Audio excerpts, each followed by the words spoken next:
Hush, my little ones. You must be exhausted. Come, sit and rest a while, and I will tell you a story of dungeons and douchebags. In a far-off land, a death curse has befallen everyone who has been raised from the dead. Its victims waste away day by day. All efforts to reverse the decay have failed, and none can be raised, for death claims them all.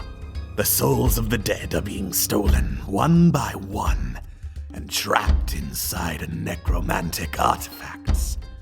Only its destruction would free the trapped spirits and allow the dead to be raised once more. All paths lead to Chult, a mysterious land of volcanoes, jungles, and the ruins of fallen kingdoms. Below them all awaits a deadly tomb. The trap is set, and these brave adventurers have taken the bait. Ileana, the half-elf paladin. I'll do my best to fight alongside you. Thalia, the wood elf druid. I don't know if we can trust them. Ava, the turtle monk. Oh, good. You're an idiot. Lucian, the high elf cleric. Life is so short. What's the shame in having a little fun? Mask, the Azamar rogue. What secrets are you hiding? And Ak, the Arakocra bard. The flute. Really? Have you seen my beak? Do you know where you are? Welcome to the jungle.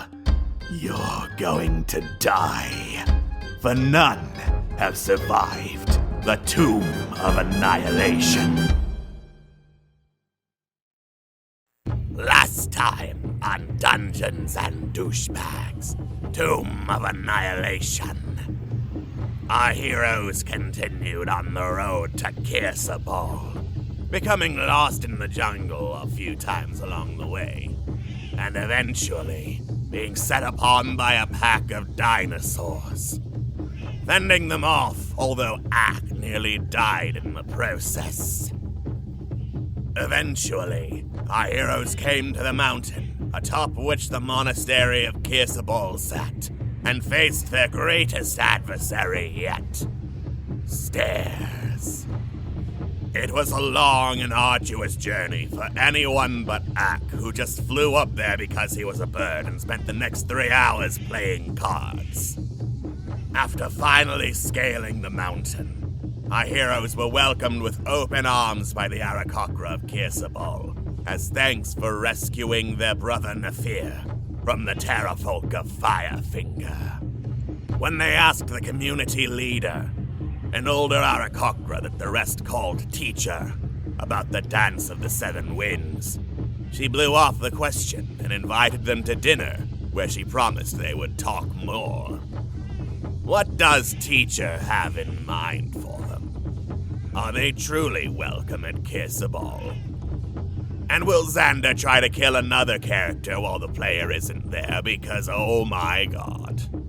Find out on the next episode of Dungeons and Douchebags, Tomb of Annihilation. Alex inadvertently crashed our entire OBS. So Wow. I am blaming. Oh, 100%. Oh, I see how it is. Let's go back to game time for real.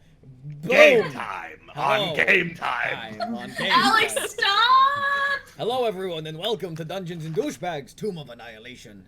For real this time, not a crash. And I am your DM, Xander, and joined with me are my friends and players, Alex Beckham. I destroyed the stream. He did. Kristen Troshinsky. You totally mispronounced my name. Troshinsky. Wow, that was worse. Trokazanicki. Just let Your last it name go. is like this too. How are you? Kristen Depardieu. Twisted Depardieu. That's it, Alex got it. Yeah. Kristen Nikki.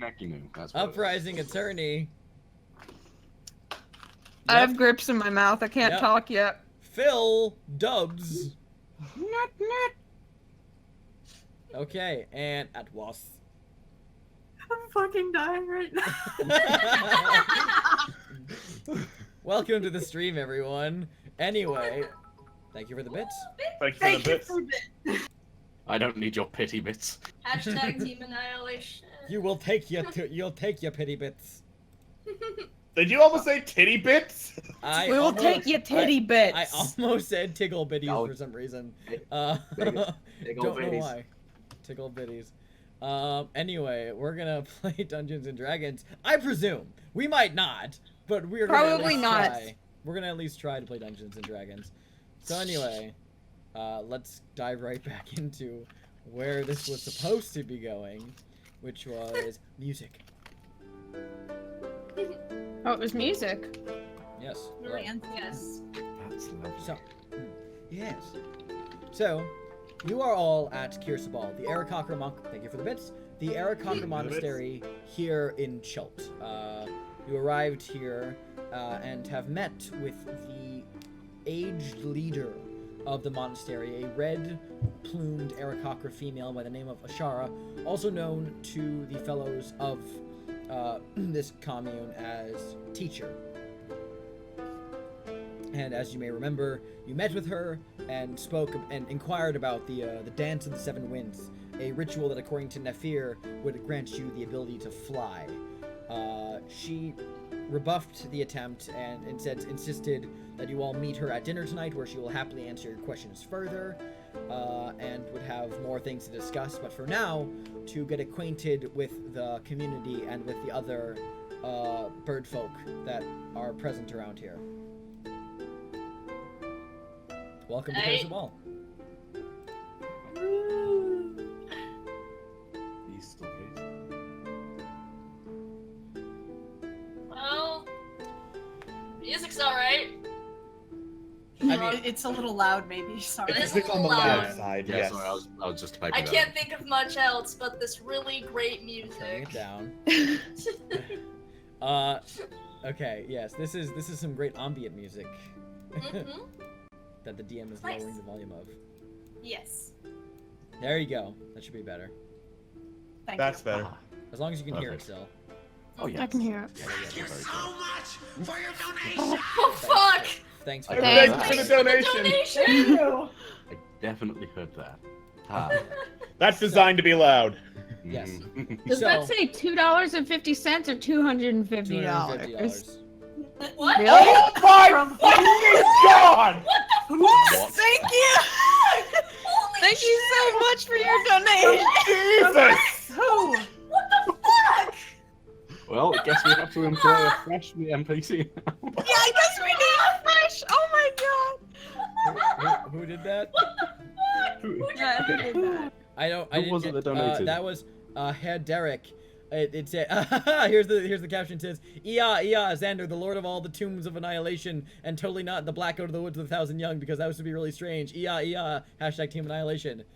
Thank you so much, Herr God Derek. damn! You are the Holy best. shit. Holy heck and a handbasket. Well, good job, Team Annihilation. Oh, Damn! Lord of Congratulations. Savior. We have extended Mia's lifespan by 25 days. That's true. Yes. Wow. Yeah, so anyway, back to the game we were playing. So, you all are... You have since left the monastery, the central building. Oh wait, wrong layer, so you can actually see where I'm pointing. There you go. The central building here is the monastery of Kirsabal, where you just left and are now heading back down into this, into the monastery. The rest of the dwellings below. You are escorted by an Aarakocra, a pair of Aarakocra, one of which is the one who had escorted you up to meet with Teacher at the monastery, and is beginning to get you all acquainted with the local surround, like with what the what's the word I'm looking for here, what the general to do is and such things. You guys are escorted down from the cleansing chamber here, and as you step back down onto the main walkways of the dwelling portion of Kirsabal, the Aarakocra says, "It is sorry to have teacher cut it so short, but she is a very busy person. I will be happy to take any of your questions that you may have, though. Do you guys have a library? Preferably inside, away from places where I can see how high we are. That would be great. Well, you see, yes, there is technically a library of sorts, but it belongs strictly to teacher in her home, and unfortunately, nobody but teacher and the other and the royal guests are allowed in the house outside of invitation. Ava looked torn between wonder and like deep concern before, and now she's just full on deflated. Like, oh, not only am I high up, but also there are no books, and everything is misery and pain. Terribly sorry. You may ask teacher if you so please, but technically not many people are allowed inside her home. It's fine. It's fine. I understand. Yes. A few rules to go over. If you are going to be here in Kirsebal, we welcome. Excuse me, DM is burping a lot for some reason. Oof. How dare. How dare. We only ask a few things of you. I'm not sure if teacher brought this up with you already, but here at Kirsebal, you're welcome as long as you do not steal, lie, kill, or hurt others, as well as helping with the daily chores. Yes, So we were don't be informed an of those asshole. rules. Yeah. We were told, yes. Good, I'm glad to hear. Yes, I suppose you could put it as don't be an asshole, but yes, if you want to put it that way, you can. However, so you may do things as little as sweeping or doing some dishes every so now and again. But that is really all we ask of you, and as long as you keep up with that, you are welcome wherever. You will be put with other of my kin in their homes, and you will be treated like an honored guest. The dwellings here are fairly small, so we can really only fit at 2 of you at most in a dwelling. I hope you don't mind being divided up in this way. No, that's completely fine. I'll take Ileana with me. Okay. All right. I'm sure we can. I've no objections. I will let you Yeah. decide the who you would like to stay with. I will simply just show you the way around. All right. I guess who's Violet? going with who? Because Ava would have gone with Ileana, but you have already claimed the adorable small. Ileana can only have so many parents. She Yeah, can, she only has look, 3. A family can be 3 parents and an obnoxious creep in a mask. I object to Wow, the I obnoxious feel- part. Summarily excluded. But not the creep. And also the cool uncle guy, who's great. Sure. Yeah. Yeah, I'll be Ileana's cool uncle. Lucian is the Waluigi of the family. No one knows where he comes from, but he brings a hell of a lot to the party. He just showed up one day. Damn right. You can be, you know what? You can be her older brother. I will pay for some I'll time of stick Lucian with in Uncle. Waluigi's overall. Yeah, no, actually, all this familial ties is becoming a bit uncomfortable. Yeah, same. Let's stop this discussion immediately. I literally meant that out of character, but here we are now. We're having this discussion in character. This is canon. This is canon. This is in the lore now. Oh no. This is in the deep lore. So the air Great. cockroach. Deepest lore. The air cockroach kind of does a very has very bird head motions going on, where he every so often just kind of cocks his head, cranes it forward, and then just he's kind of looking between you two, and he's going, by all means, take your time. Yeah. Okay. Let's make some decisions here. Who's going with who? I don't care. I mean, I'm fine with whoever. I was gonna see if they need a little help around here. It seems like we need a bit of decisiveness. Okay. All right. Fuck it. Lucian and Thalia, Ava, Mask, me and Ileana. How's that sound? Wait. Can I go with Thalia? Why do you? Ooh, Mask, Okay. I'd take that personally if I were you. It's nothing personal. You just are terrifying and Nothing creepy. personnel, kid. Unlike the pigeon, I am not so full of myself to take such things as that personally. It's nothing personal. I just don't trust you. The air cocker looks I at get you. that a and lot. and you The air cocker and you looks- trust me? The air cocker looks Actually, at yeah. you, and he says, "Do they always refer to you as the pigeon?" Of quite often, yes. Isn't that Damn, a we're little- being racist. Is that do you find that a little racist? I'm simply asking out of curiosity. I've kind of gotten used to the bigotry at this point. Ah, I see. Well, okay, so these are the homes you'll be staying at. And guides you individually into the dwellings. Kind of like introduces you to the families who live there. They're very, very simple homes, like 2 floors at most. Full of like little baubles and trinkets of personal value. Not a lot of actual physical wealth, but like more like sentimental. And a ladder that goes to the 2nd floor, and there's a few like beds in there, some bunk, some simple cots, and little places to store your things. Very homely, and while it is kind of bare bones, it's actually everything here is impeccably clean. There's a wash basin in every home. And once you're all sorted, the Arakocra asks you, do you have any more questions to ask me before I bid you all a good day?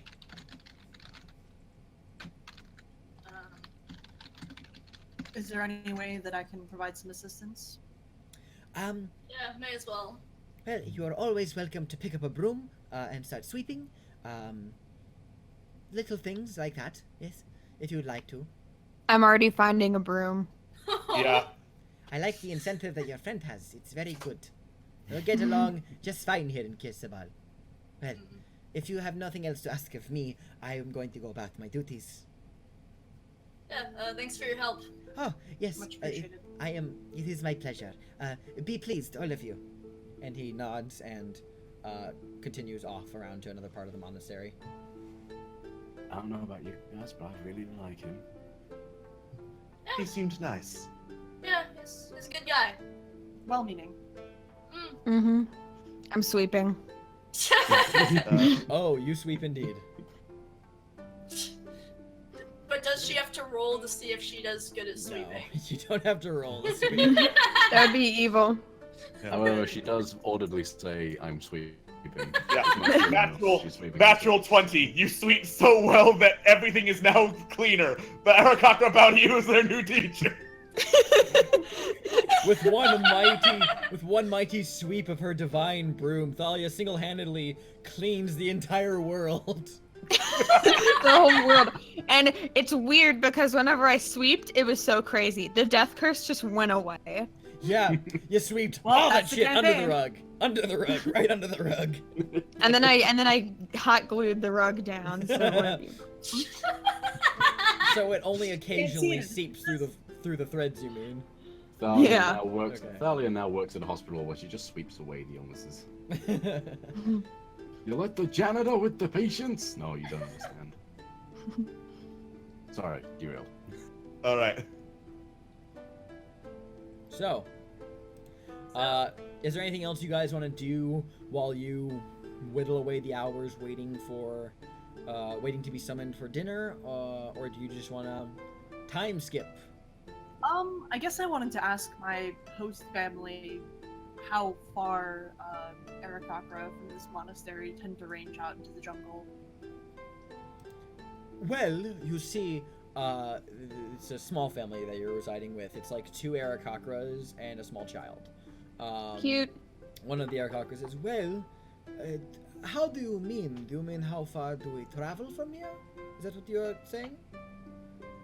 Well, I suppose so. Or how far would you be able to keep abreast of events, I guess? Well, there are patrols sent every so often.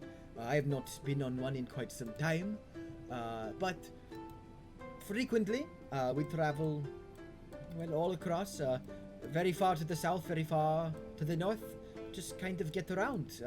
It's kind of how we stay informed with other Arakocra tribes, and with ourselves, and with the current events of the world. And also to scout out any potential threats in the area. Why, is there something in particular you would like to know about? Well, actually, we have some information that there may be particular goings on far to the south, as you mentioned. And, well, I suppose I wanted to know if you had been seeing any activity around a city to the south or a black obelisk. Eric Cocker kind of like recoils for a second, just seems to be in contemplation before he says, city to the south, I mean, the only one that, there's, do you have any specifics for a city to the south? I mean, there's not a lot of cities in the jungle. Abandoned. You must be talking about Omu, at least one of the many abandoned settlements, but that is the one we get the most trouble from, yes. What kind of troubles do you get from it? The local gargoyles and us do not get along. We have many skirmishes. Sometimes they follow us back to the monastery, sometimes we engage in open aerial combat with them out in the jungle. They are nasty, and we try our best to stay clear of them. Sounds like it. How far to the south would you say that is, out of curiosity? To Omu? Oh, Nice. if I was to ballpark it, I would say that is roughly somewhere in the vein of 23 miles, perhaps? It's far. No, 230. Sorry, I'm getting that confused with some ruins. If it was nearby. 23, that's jogging distance. Yeah, no. Yes. 230 miles. About it's a few days by air for us, Eric Akra, but I imagine on land it is a lot of ground to cover. Yes. Definitely a bit of a hike. Yes. Thank you very much. I appreciate it. Of course. Now, if you wouldn't mind, I have some dishes here that we could help. We could use some help with cleaning. Lucien just course. kind of rolls up his sleeves and goes. Mask has just been cleaning dishes the entire time. And like as you're How many cleaning, one of like the Eric Cocker children, thank you for the bits. One of the Eric Thank you Cocker for the children bits. like comes up behind you and just like tugs on your cloak, Who? on Mask's cloak, and this little Eric Cocker child just like looking up at you like with like some like maze patterns painted on the beak and just goes, "Why are you wearing a mask?" Can I share with you a secret, little one? Okay. Several people wear masks, but theirs are metaphorical. They hide who they really are from the world. I, on the other hand, decide to hide who I am, but be really open about it. Just You'll kinda, understand like, when you're older. blinks at you and then just goes, "Okay," and then just goes about like playing in the room. If that's Okay. okay, Is Ak in the room at this point? sure. Okay, he just says, "Forget, are you always this edgy?" Are you always this inquisitive? Probably. Because if you are, I know a group that would really love your talents. Ooh. I would be happy to tell. Unfortunately, I have bigger concerns than you at the moment. Holds up dishes. Sudsy hands. Yeah. Man has his priorities in Freaking order. cute little gloves. These hands have done. Don't touch me, I'm sterile. Okay. So. Anything else, you guys? Thalia would probably chat with Ava a little bit, but I don't really know about what. She's probably just confused that Ava wanted to room with her. I mean, we can do it if you want. Appa's probably also just trying to find things to help with. Like, I'd better get this out of the way. I've been sweeping and cleaning the windows and stuff. Nice. We're just hardcore, Ghibli movie going at it over here. Yeah, it's like in Cinderella when you can see us in the bubbles. So okay. You're pretty good at that, actually. Most impressive sweeper. Yeah, Do you do much sweeping out in the woods? I've never sweeped before. Wait. This is your first time sweeping. Indeed. Congrats, you're a natural. I'm so proud. Thank you. I'm not quite sure what that means. I was telling a joke.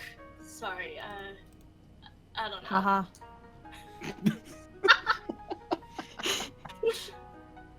I guess it doesn't really add anything to the story, but for this period, Ak is just like flying around, exploring the place. The phrase, I don't think this adds anything to the story, is literally the tagline of D&D, I think. Yeah. I don't think it's anything to the story. I don't care. I don't Yes, care. I want to do it! Do it! No, I just meant it doesn't do anything. But yeah, let's do it. He's flying. I'm putting Flappy Ak flap. in the little archway on the map just because. There he So goes. that's the tiny Ak. That's the tiny Ak. There he is. There's one in every game. Collect them all. Get some points. No. All right. Anyway, we were talking. Before he literally flew in. Ak just abruptly yelled out, "I'm going to go fly!" Okay. You have He fun. has to tell everyone he knows. Hey Okay, guys, guess what? bye. I'm flying. I really don't know why you're telling me this. You do it all the time. Are you just trying to make us jealous or something? Yeah. I'm not jealous. I do not want to be up there. I'm just imagining that he strides on Mask for like a solid minute at least, and Mask just has no reaction. Anyway, we were doing a thing. So you've never slept before. Have you been anywhere besides the woods? Well, no. No. I mean, I've been where we've been on this journey, if that counts. So mostly the woods, but hotter. Indeed. Hotter, and the city that we were in, which I already forget what it was called. It's Schultz. I think. No, it's not Schultz. I got it wrong. Schultz is the name Schul- of the island. I live here! I live here! Technically, it's a peninsula. It's been a Wow. while. You live here and you didn't even know this was a peninsula. You know what? I read a lot of books and a lot of fiction. I don't know where I live anymore. That's not canon. Ava would know the name of where she lives. Kristen has not played this game in a while and has not been to that city in a while. Give me a break. God. Great. Now I've lost the train of thought again. Thanks. Meanwhile, in Port Nyanzaru, Mia has just downloaded Tinder. Okay, I thought it was something like that, but I was just thinking of the town in Alex's game, so I was like, fuck, that's not it.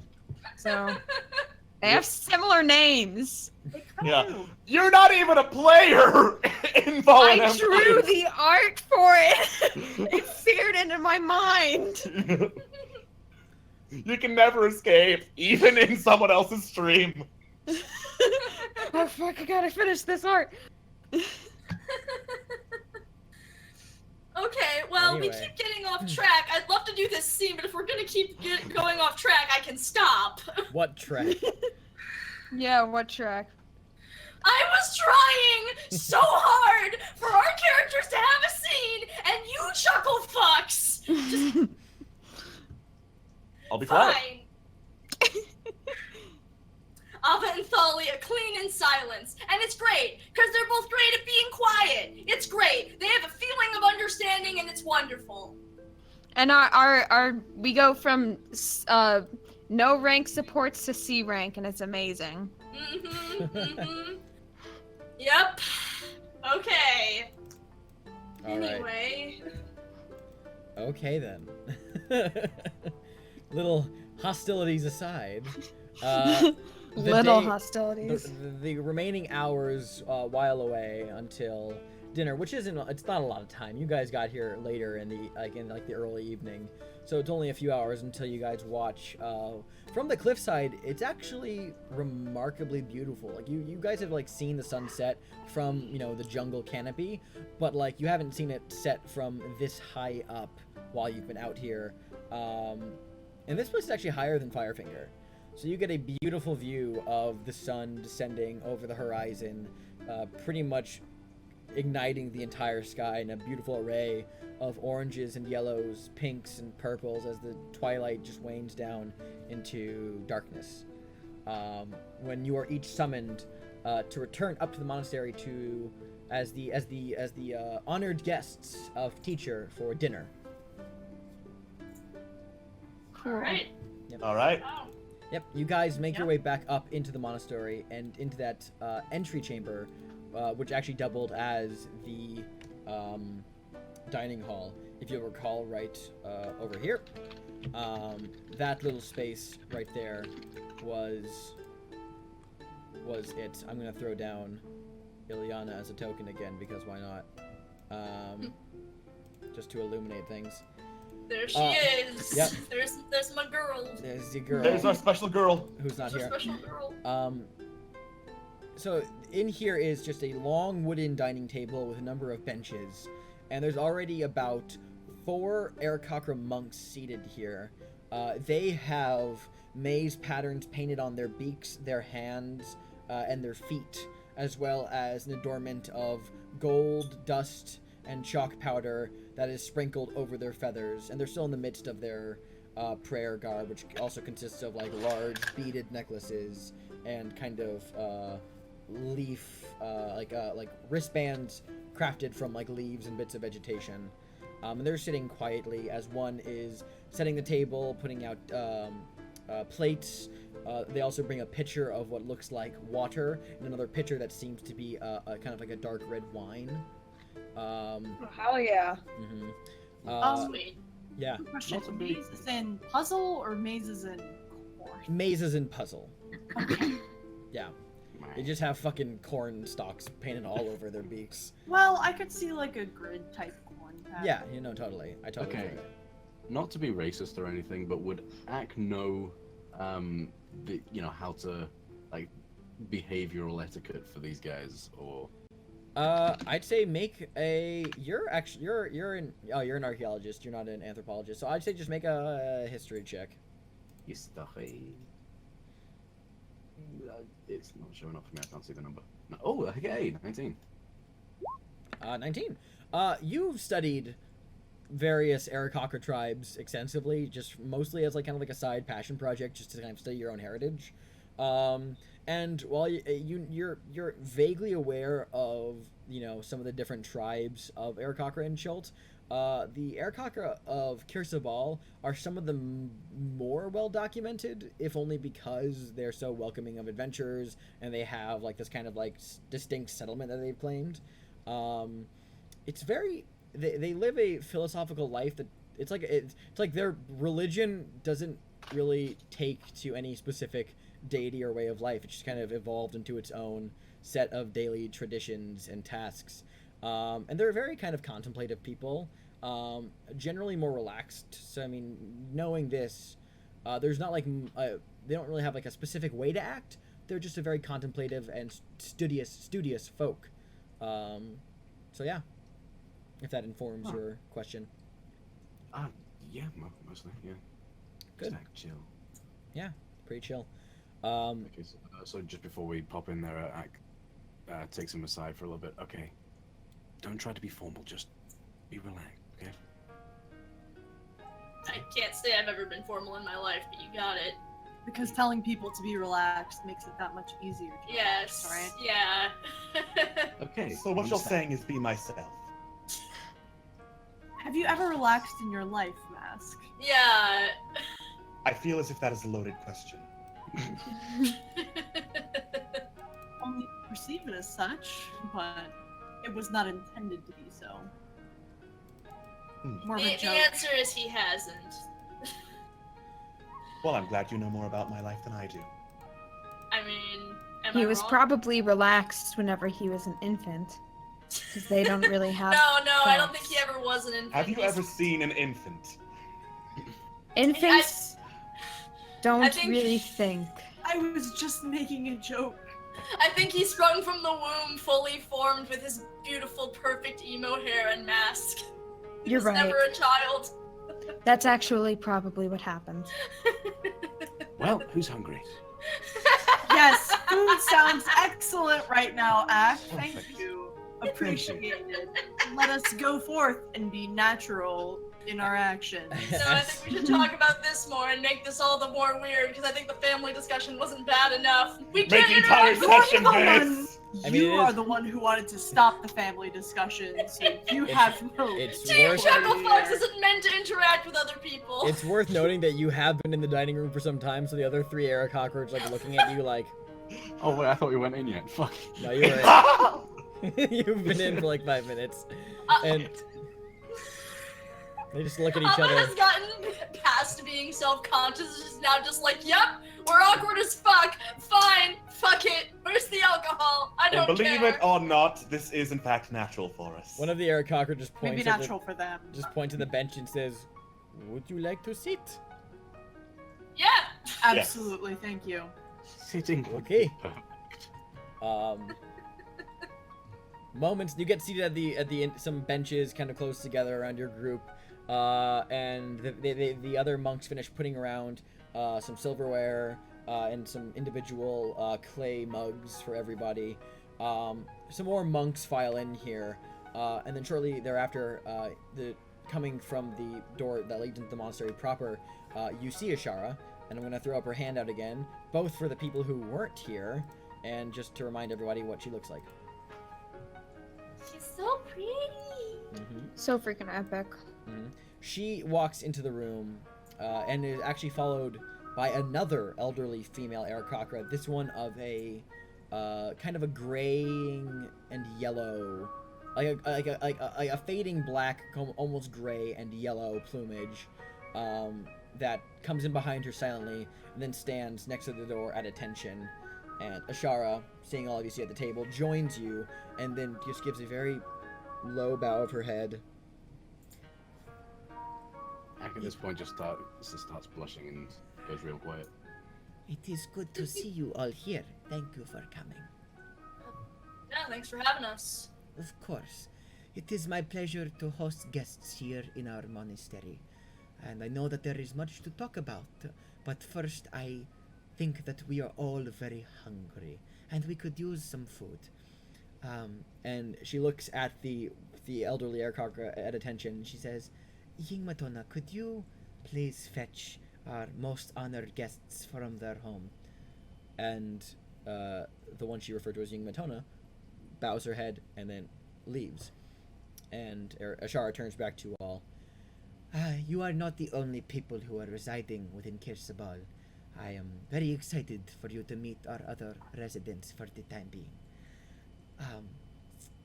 I do not wish to hold this up too long. Feel free to have a drink while you wait.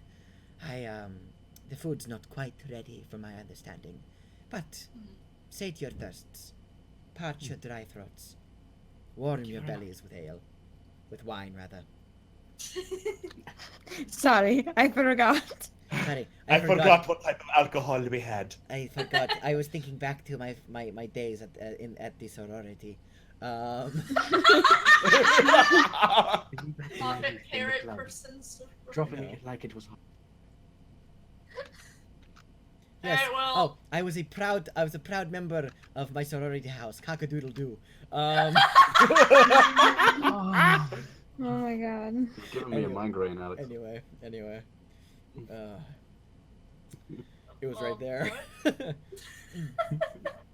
Are you finding your dwellings and your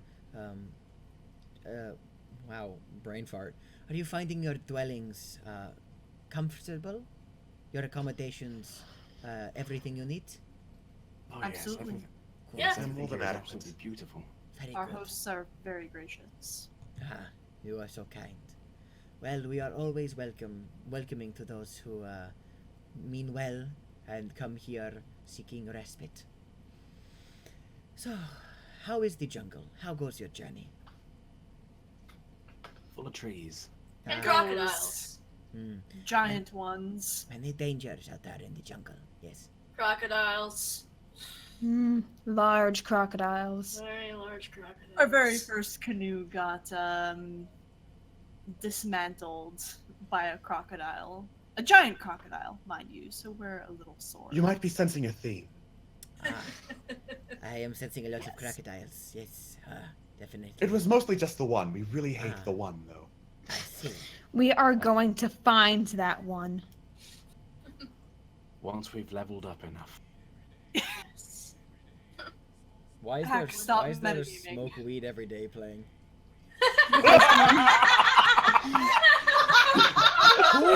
Whose alert is that? That's Carl. I decided for 420 bits we need something special. Yeah, we Okay. do. Jungle is dank and full of weed. Thank you, Carl. Trees. We got the weed number. I'm so Alex, That's is upset. there the one weed for number. 69? No. Well, what the fuck? Do Why you have an isn't there- appropriate sound effect for 69? Because if you why do, is- I'll be happy to plug it It in. shouldn't just I be can- nice. By appropriate, do you mean fitting or like Fitting. appropriate? Oh. Okay. Okay, then we can Oh, work with just that. fitting, huh? We can work with this. I'll record a fitting one after the game. So Yes, anyway, no. Dungeons and Dragons. yes. Specs.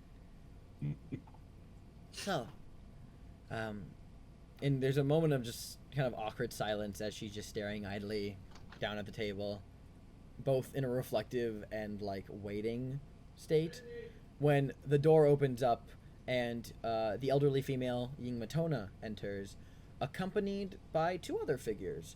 You see behind her two humans, although one is much smaller than the other. The first you see is a human female. She looks to be in her late teenage years, still very young, about 17 years old.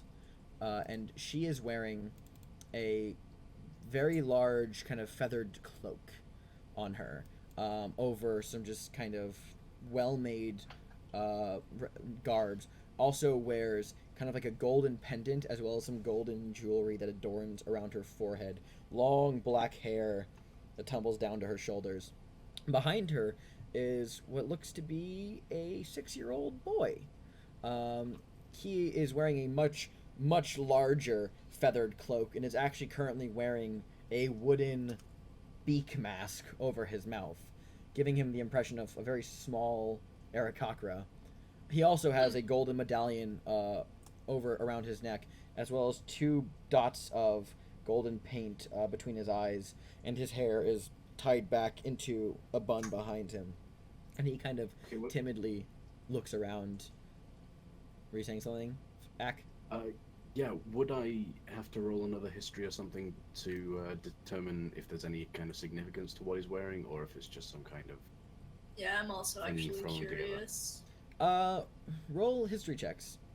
And as they are, and I'll get to that in a second, as they are escorted in, Ashara stands, and then you notice that all the other monks are standing, and that they're kind of looking at you expectantly. Oh, we Yeah. stand. Oh, I Yeah, stand. we Yeah. stand. Mask stands and remembers a rumor he heard back in Portnai and Zaru. Yeah, same. Yep, and Ashara nods a little bit out of like approval, kind of like she's scolding you for etiquette, but at the same time is like rewarding you, and then gestures gracefully towards the two, and she says, may I present Princess Mawaksanare and Prince Na, the last of the royal line of Omu, children of Razan and Omek, granddaughter of Napaka, grandchildren of Napaka, the last ruling queen of Omu. and then she bows her head at the two of them, and then looks at them again, and then gestures to you guys, and she says, Meet our guests. and the little boy, who's wearing the mask, like his eyes are kind of like sheepishly looking around, and he just goes, and like waves his hand at you all, whereas the girl kind of holds her head up a little higher, and but like a little haughtily, and I'll show you their handout right now. I'll throw that punch in for everyone to see better. And but all the same, she gives like a very slight nod, not a bow, just a very slight nod in your direction, as there's an awkward silence, and then Ashara goes, and Mawaksanare looks at her and then looks back at you guys, and she says, It is an honor to meet you. Yeah, it's an honor to meet you as well. I'll do a small Yeah. bow and Same. Yeah. Master does a small bow to Moatanare and waves back to Na. Yeah, Now, that's what I do. waves back again. Ak does like a really deep bow, but then kind of just nods at the kid. And in regards to your history checks you rolled, there's nothing necessarily super significant outside of the jewelry that they wear that marks them as members of a royal family. Specifically, it's the royal family of Omu, which has been a dead bloodline for many years because Omu fell over 100 years ago. So, Oh boy. Fun. yeah. So it's been a time. Yeah. Moaxanare and Prince Na both sit down at the table, flanking Shara, and food is brought out, mostly in the form of greens and fruits to be served. But there is also like fine like soups that are also brought out before you all as well. Nice.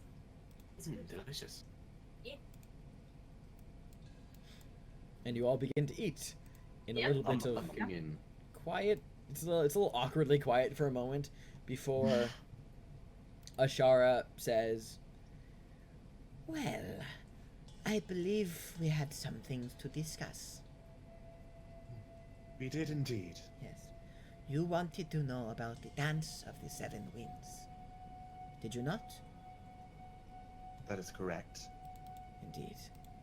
Well, it is true that this is a ritual I am capable of performing. However, it is reserved for the most special of tasks. The Dance of the Seven Winds is a ritual that, well, once performed, will leave me wingless for 3 days, but at the same time granting your friends the ability to fly for 3 days. Huh. Now, That's quite the sacrifice. which is why it is reserved only for the greatest of duties. So I ask, for what purpose do you need this ritual bestowed upon you? We need to get as deep into this jungle as we can and cover as much ground as we can as fast as we can. What is your quest? We We have to end seek the to death find curse. and destroy the soulmonger that is That- causing the death curse. And you know where this soulmonger is? We have a to the south. idea, yeah, to the Yeah. south. We're like 80% sure, and we know someone who can make us 100% sure. And who would that be? As I go check through the notes to Right, see I'm where like, which city that was at. I'm kind of staying quiet. I haven't been in enough of these to remember. Yeah, Damn. there's a seer at Oralunga. Ashara nods. I see. Well,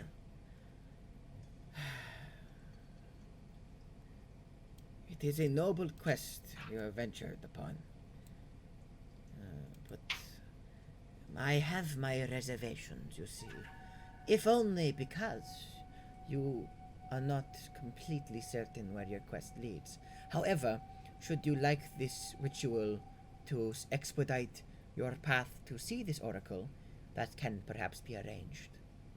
Or do you wish to use it for getting deeper into the jungle where the soulmonger apparently is? I think the seer would be the better option just to confirm, so we're So not just- going around blind. Yeah, I just kind of look over to you all and just kind of shake my head a little bit because not only are we not the only ones traveling to Oralonga for this year, we also have our companions and our guide as well who wouldn't be getting the gift of flight. Maybe it would they- be best served. Is this Lucian talking in character? Yeah, I suppose so. I can Easier. bless up to 10 of you for this ritual. Alright. We would likely. I don't know. I believe we'd probably be better served when we know for sure. I mean, the thing is, we've we've looked so far and gotten barely any information. This seems like our best shot at getting more information at this point, unless there's information here we could potentially glean about the jungle. We know where Orlonga is. Hmm. We know how to find the seer. Our guide is a friend of the seer as well. I can't help but think that we're better served not infringing. Was Mask around when the Arakakra family was talking about Omu? Weren't we watching together? Is Lucian and Mass together? Yeah, Lucian and Mask were together. Yeah. Actually, if I might ask, you send regular patrols around the jungle, and those patrols occasionally come across a city known as Omu, am I correct? Yes, it is the Forbidden City to the south. Would you care to describe this city? Give me a few details about it. Well, very well. Omu was once the, for a lack of better terms, the crown in the jewel in Cholt's crown, rather. It was a beautiful city. It fell, though, to decadence and slave lords. Its reputation faded, and they were left abandoned for many years once Uptau had abandoned them. His blessings left the city. He was, as the legend goes, disgusted by their behavior. After that, the people of Omu fell into worshipping trickster gods, and, well, one day the city was destroyed. It has rotted in the jungle ever since, slowly being reclaimed in the basin that it sits in. As I know of it now, it is inhabited by the Yuan Ti. Ah. Oh. And I think we're headed to Omu. Is that right? Indeed. Yeah. That's true. I've had many messages, some visions, some relayed by people who have had the visions, that the Soulmonger is in a city to the south, made by minotaurs, overrun by the snakes, abandoned to screaming devils in the darkness. And from what you're telling me, Omu fits that description. Screaming devils? Yes. And Ashara, furrows her brow and looks down for a second. She says, The gargoyles of Omu. Their faces are carved like great screaming devils. It would seem that your omens have proven correct. Omu is a very dangerous place. It is not a place that many go to. We do not send patrols to Omu specifically, but those that pass by do occasionally gain the ire of the gargoyles. It is no place for the ill-equipped. and at this, though, Moaxanare, who's been sitting rather patiently, does lean forward. She says, "You say you are going to Omu?" That's the plan. It looks that way. Things. Yeah. Casts a look over at Ashara, and then looks back at all of you. If this is the case, I... Straightens up her posture. I am the future queen of Omu, the rightful heir to it all. It is my sovereign duty to see it reclaimed and brought back to the glory that was stolen from it. I would like to see it returned, and me as the rightful queen. However, I cannot do this without a particular relic. And if you are going to Omu, then I would ask that you reclaim it for me, so that I may be properly recognized as the queen that I rightfully am. Oh, what's the relic? It is called the Skull Chalice of Chigakare. It is a chalice carved from the skull of a dead Omuan king. The legend goes that a hero by the name of Chigakare rode out of the 9 hells on the back of a great mammoth, and when he pulled himself free of the infernal plane, beheaded the king of Omu and made a chalice out of his head. That chalice is largely recognized as a symbol of the true ruler of the city. And with it in my possession, perhaps, and she looks at Ashara, we can finally get the recognition that I deserve. To be crowned as queen. Do this, and you will be rewarded greatly.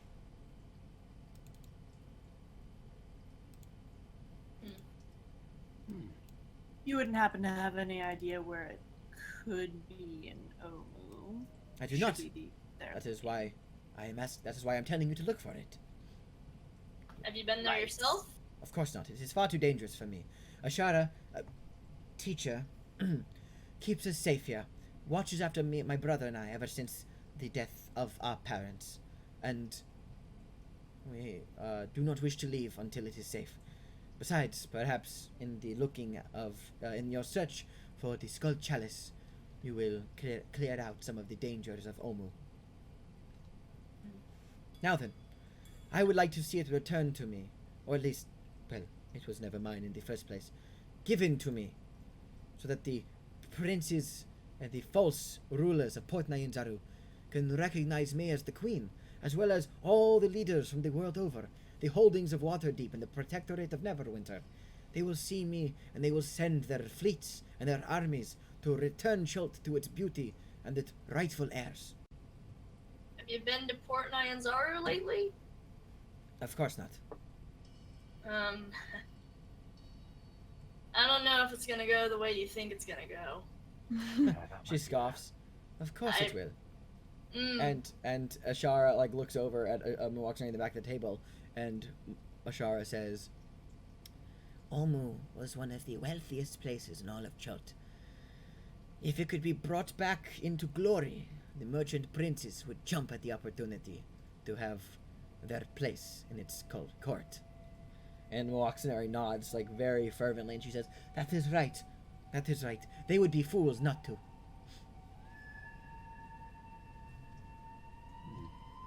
Think they're gonna cut you a deal in that? A deal? What deal? I am their queen, and they owe their fealty to me. The queen of Port Nyanzaru is money, that's all it is now. Well, not the queen of Port Nyanzaru, the queen of Chult. The queen of Chult. Port Nyanzaru is in Chult, and the ruler of Omu rules Chult. I really don't mean to rain on your parade, and I don't know much about politics.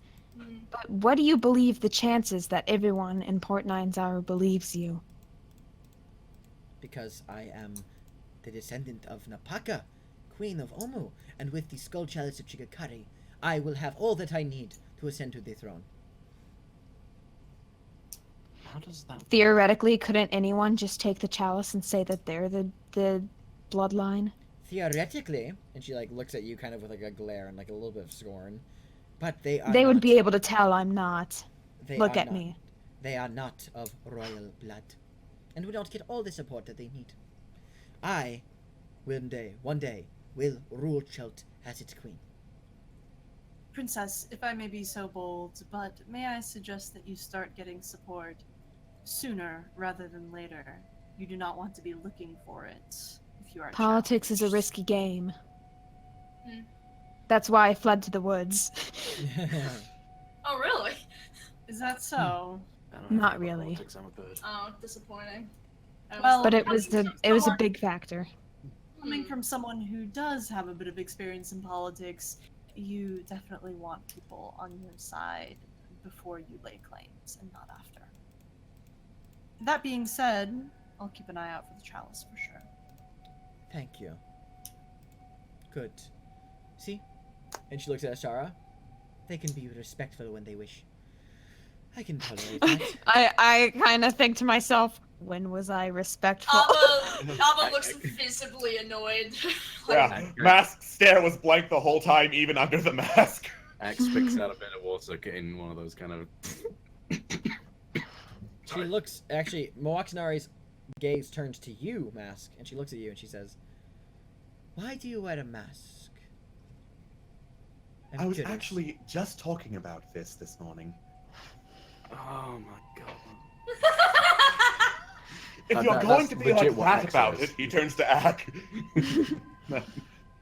Obviously, the heir of Omu is curious, and I am going to address her. Let If him you're do- going to be this dismissive about it, Let him do his spiel. Let him I do was his speaking spiel. to Mask. Let Mask only speak. thank you. Okay. Hmm. I didn't want you. Before I begin, would you prefer I called you princess, or is there some other term you would like? You may call me Princess, Her Highness, Her Thank you. Royal Highness, if you so desire. Right. I love how full of herself she is. Princess, where I come from, people wear masks. Unlike me, they keep theirs in their heart. It's metaphorical. This trips up a lot of people. I feel like I need to get that out of the way very fast. And the masks that are in people's hearts make them lie, make them cheat, make them steal, make them pretend to be something they are not. I am different. I wear my mask out in the open, so everyone can see what I am. So you are a man of truth, then? Or a man who is a weaver of lies? I am a man who is open about what he is. There's like a faint smirk on her lips. Fascinating. And Na, the younger prince, like pulls back like the wooden beak mask he's wearing, and he looks at you, and he says, So you are saying that the people of the world are unmasked but masked? And like he like cocks his head in kind of confusion. No. They wear their masks in their hearts so that they are deceitful to not just others but to themselves? That is absolutely correct, little one. He smiles and puts the mask back on. And by the way, that is a very impressive mask. I like it so much. He like leans forward and he goes, Oh, thank you. I made it. Nice. You're an expert craftsman. I make toys too. I'd be happy to show you. He reaches into like a little side pouch and like pulls out this like little like simple like carved wooden like you know those like what is it? Is it maple seeds, the ones that spin in the air? Yeah. Yeah, it's kind of like that, with a little bit more design, and he drops it and like spins and kind of glides over the table and then lands right in the center of it. I like to throw them off the cliff and watch them fly out over the jungle. This kid is precious. That is incredible. You are very intelligent and talented. A master craftsman indeed. Oh, thank you. I like to do it. I whittle them while I read in the library. I hand him back the one that he dropped on the table. Impressive. You can read and whittle at the same time. Thank you. Ava kind of perks up the library. You two are, What was that, Kristen? you two are allowed in the library? Ashara responds as she says, They are the royal guests, and therefore they are allowed in my house whenever they so please. That makes sense. I'm just very curious. Given our current task, we're trying to get all the information we can. Well, I only have about 44 ancient books. They all predate the spell plague, though. Not sure how helpful that would be to your quest. I mean, given that we're looking into stuff that seems much older than the Death Curse, I don't see why it wouldn't be relevant. Well, I have books on mathematics, natural philosophy, geography, fabulous creatures, theology, such and such. Perhaps I could invite you in sometime and let you peruse. I would be more than honored. You are a scholar? I am, actually. Is that I all love there is to books. say about that, or? Yes. I read just every kind of book. No. Kristen said as she goes through her list of things that she had back when Ava read books and didn't just kill things by punching them all the time. Nods, and then he says, I like to read too. I have a few favorites. I could point you to one if you would Oh. like. I would love to see what your favorites are. That No, sounds like, great. Na finishes up eating and then he kind of sits awkwardly for a second and he looks at Ashara and he says, Arequethima Boshibara? and Ashara, like, nods at him and he, like, gets up, like, waves sheepishly and then leaves the room.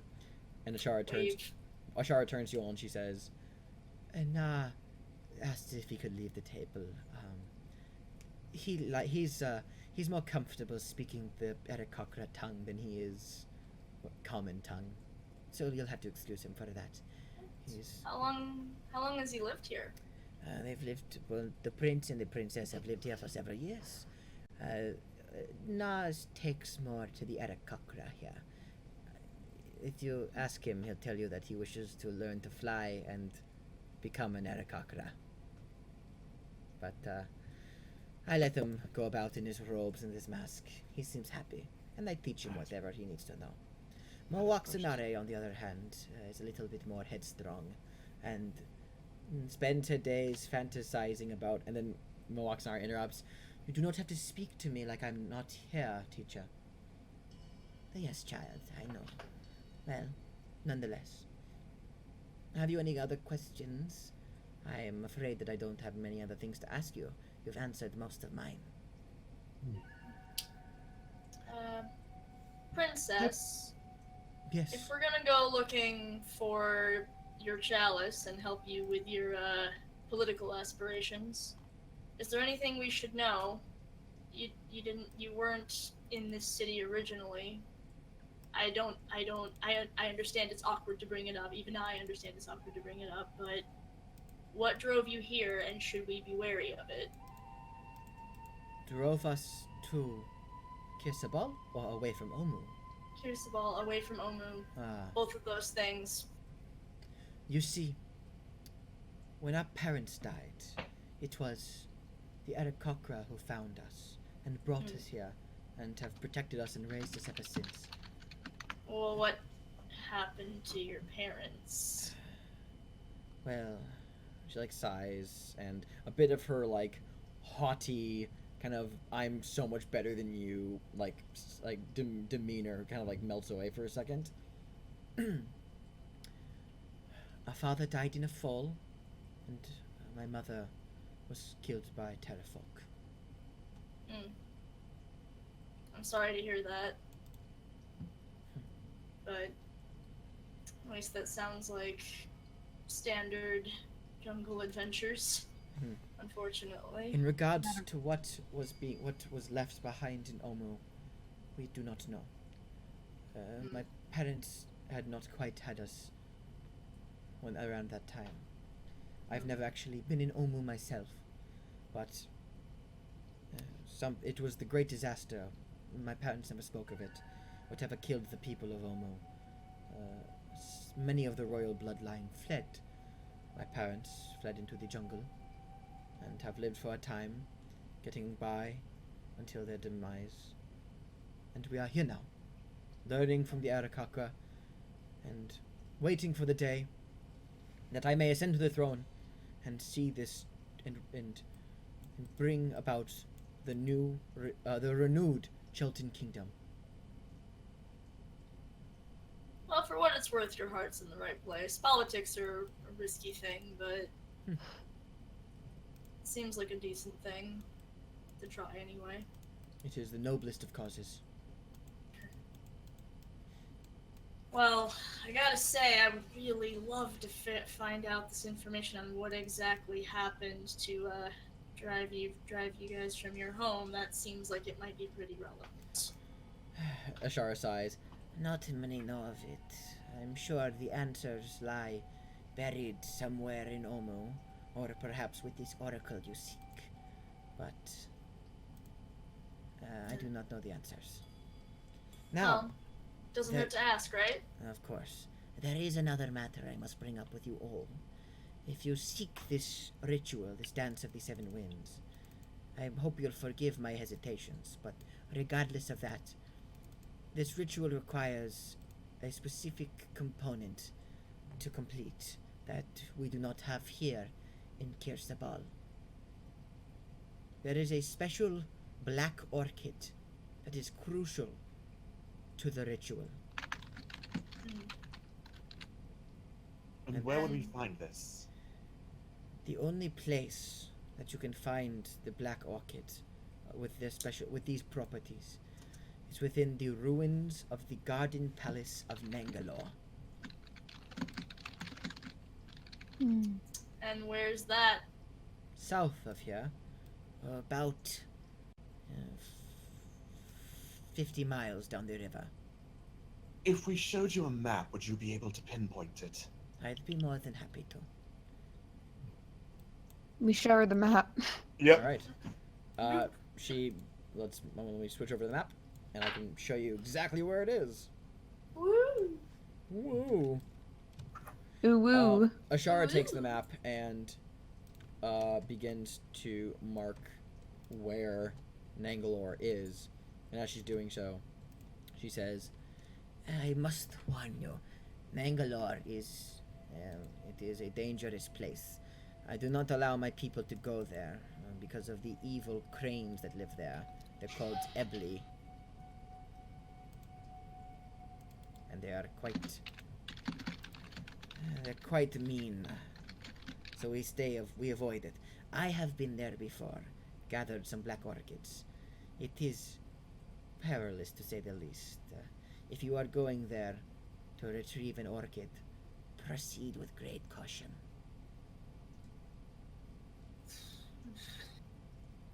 Well, I guess the question is, how bad do we want to fly? Because real talk, Well- I'm good with staying on the ground. I mean, flying is an indescribable experience. Ack does seem to be able to go about a business much faster than the rest of us.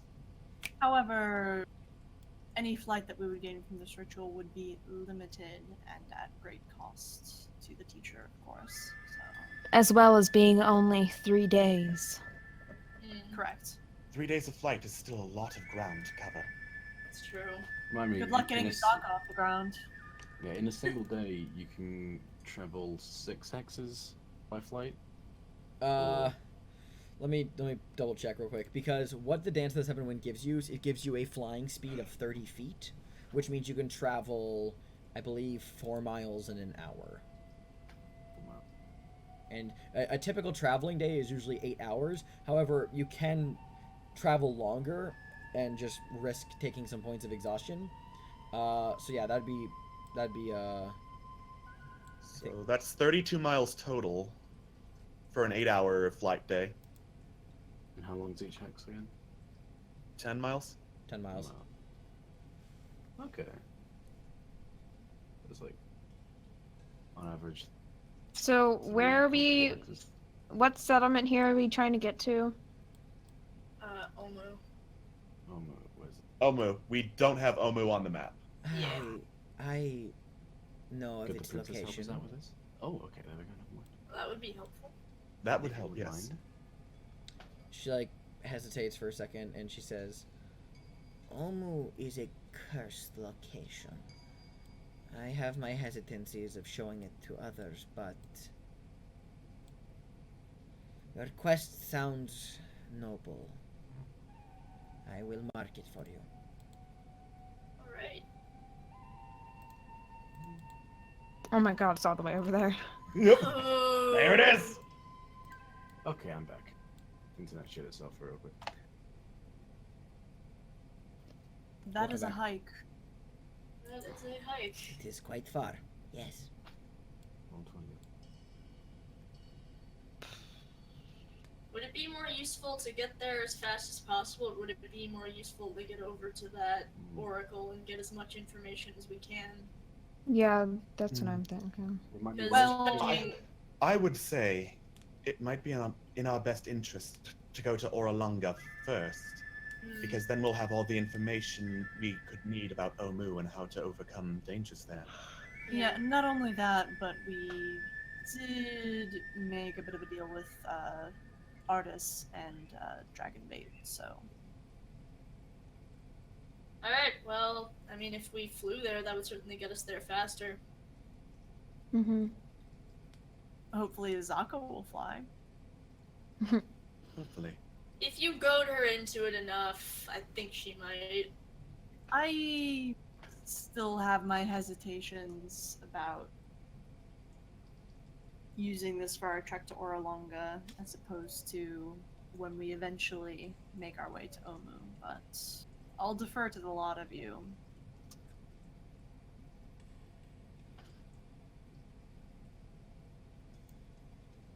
mean, in the end, we're really traveling the same distance no matter what, right? Does it really matter where we take the shortcut? I just wouldn't want to be stranded in a place like Omu without a bit of an escape plan. At least with Oralunga, we know where we're going, we know what we want, and we can always come back to Kirsabal as well. Like I said, I'll defer to you lot, but I personally don't believe that it would be fair on the teacher per se to ask to perform this ritual for us all, unless we were going in for our final approach. That's a good argument. What's stopping us from going to Nangalore, dropping off the Black Lotus for later use, and then going to Oralunga and back? You may absolutely do that if you please. Yeah, sure. Alright. I can cultivate it in our gardens here to make sure it is healthy, and hold on to it until you deem it fit to fly. If you have gardens here, is it possible to grow it? It's a very difficult plant to grow. All my attempts to replicate to have it sprout others have failed. To my knowledge, the ones in Nangalore are the last in Chult. Even more reason to keep trying. Of course, I can certainly try, but I cannot promise anything. Well, that seems like the best plan of action. So, unless anyone has any arguments. Roll for botany. So, I mean, God, I've got a 4 in botany. I'm set. you are Nice! you are to head to Nangalore then. That looks to be the plan. Very well. It's just a general nature check. That's the botany check. Oh, the botany check. Well, you don't have the orchid, so you can't do botany. damn. And your knowledge of this plant, you've never heard of it. Like, Well- you've heard of black orchids, but never this like an orchid that has special abilities like this. Well, when I see it, that botany check's gonna happen. Okay. We will await it with bated breath. Oh boy. And then Do I'm not gonna get a nat disappoint. 20, and then and then everyone's gonna have black orchids, and they're not even gonna be special anymore. Saturate Do the not market. disappoint. You can have a monopoly on black orchids. You can make so much money. That's the plan, babes. Well, the least I could do other than this is point you to some other local landmarks, if it helps. Alright. Besides, if you are going to be heading to Omo, and I implore you to follow up with the princess's request of retrieving the skull chalice, we would be very grateful. You're going to need to prepare a lot more before you face the dangers of Omo. I'm getting that impression. Yeah. It would definitely be wise to do some more exploration. I assume time is of the essence, from what I have heard of this death curse. However, the more things you can find to equip yourselves to fight, the better you will be. Now, Yes, she well, marks- hopefully we gather some EXP on the way. Yes, of course. she still with the map on the table continues to mark things. She says, Directly south of Kirsabal is a large stretch of blighted wasteland. It is called the Nasi Wastes. Well. hold on 1 second. I'm trying to mark it. The Nasi Wastes. It is a desolate wasteland where things grow sickly and poisonous. It was created by the rampaging undead of the warlord Raz Nasi. Goody. Also north of here, my scout reported seeing an interesting sight. What looked like a large set of bones. I know very little about it, but might be worth examining. Alright. Other than that, in the immediate vicinity, nothing that has crossed my notes. Well, good to know. Thank you. You're very kind. Teacher. Very Thank much. you. She bows her head. There are many hidden things in Chult. It will do you wise to look around. Now, if that is all, and you are all finished with your dinner, I think it is time that I find my rest. Of course. I definitely want you to be. You should definitely rest. When can I come by and see those books? She eyes you. Ava just looks so excited, just like Alva is just really thirsty. she's missed books so much. I will call for you when I deem it ready. So, Excellent. Thank you so much. potentially on the morrow. You will see. Excellent. All right. Thank you. Princess, it is time for you to go to bed as well. Oxenari kind of gives like a huff and goes, Very well. Well, bows her head, doesn't say anything to you, just gets up and leaves. And we're gonna take a break. Bye. All right. All right. So we'll be back here in a couple minutes. Don't go anywhere. Bye. Yeah, stay tuned. Welcome back, everyone. So, with the dinner ended, you all found yourselves going to bed for the evening, unless there's anything else anyone wanted to do this night.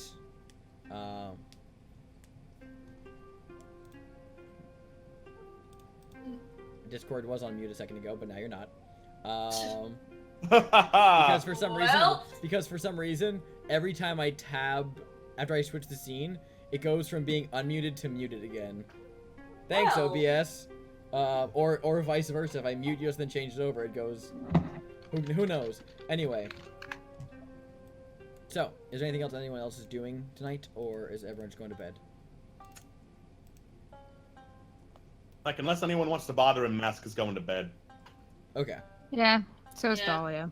I don't Okay. have anyone to talk with So about the thing I want to talk about, so... Okay. So, you all find yourselves asleep that evening, and we move on to the next day. We find ourselves asleep. Like, we're pretty shocked to discover Yes. we are sleeping. Let's roll some weather. It's average all across the board. Tomorrow, too? Oh, you want to check for tomorrow? Yeah, go ahead. Mhm. Today it's just 95 degrees, sunny, no wind, just a pretty normal Chilton day. But tomorrow when you use Druidcraft, you see in your orb another average golden sun.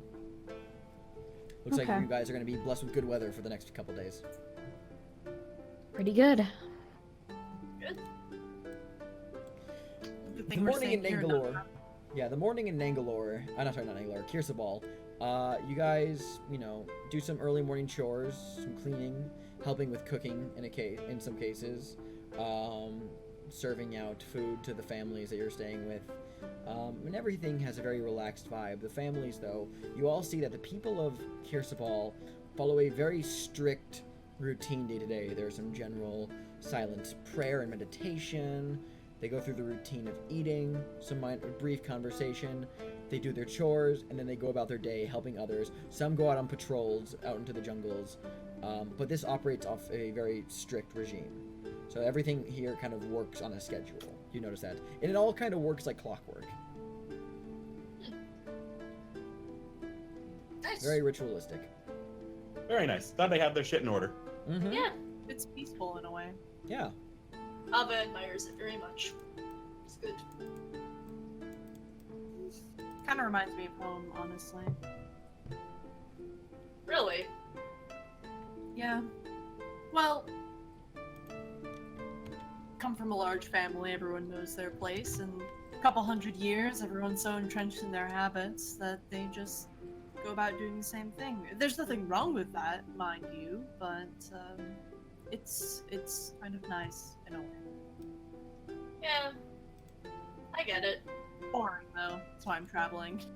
I can see the appeal. Yeah. It is a shame, with everyone so short-lived, that, I mean, even the prince and princess, a couple generations and you're completely lost. It's difficult to even comprehend that at times. Certainly. Yeah, I was gonna say, you mentioned hundreds of years and I can't even imagine that. Gosh, I mean, how old are you? 19. Oh. Oh wow, you're old. What? Shut up. Look, that's very old. It's old. It's not. Yeah. Well, me and No. Lucian are both at least over 100, so. 137, and I. Well, I mean, you're still fairly technically young. older than I am, so. I mean, turtles only live to be about 100, so. I'm 8.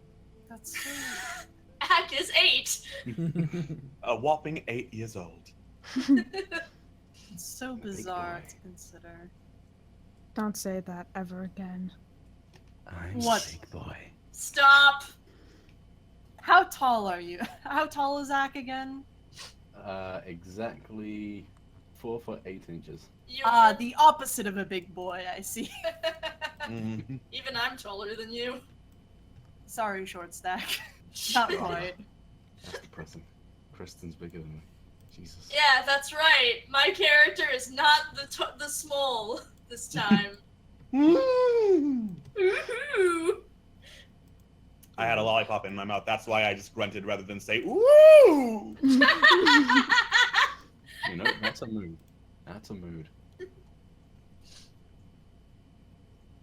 Well, this has been a good bonding experience. Shall we, do Shall we never speak of it again? Yes. Yes. Let's do that. I'm gonna continue to not mention that I'm 19 ever again. Fair enough. Yep. I mean, that's Or not, this that's conversation will adulthood, be right? Just It's- write it down and sing Is it? For your people? I mean, technically, yes.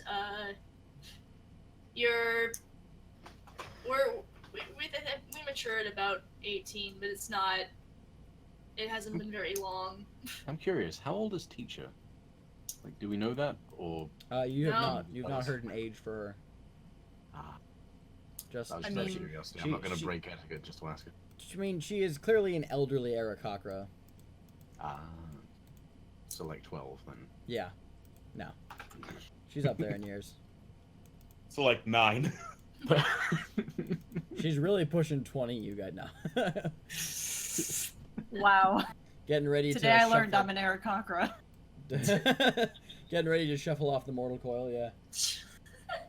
God, move.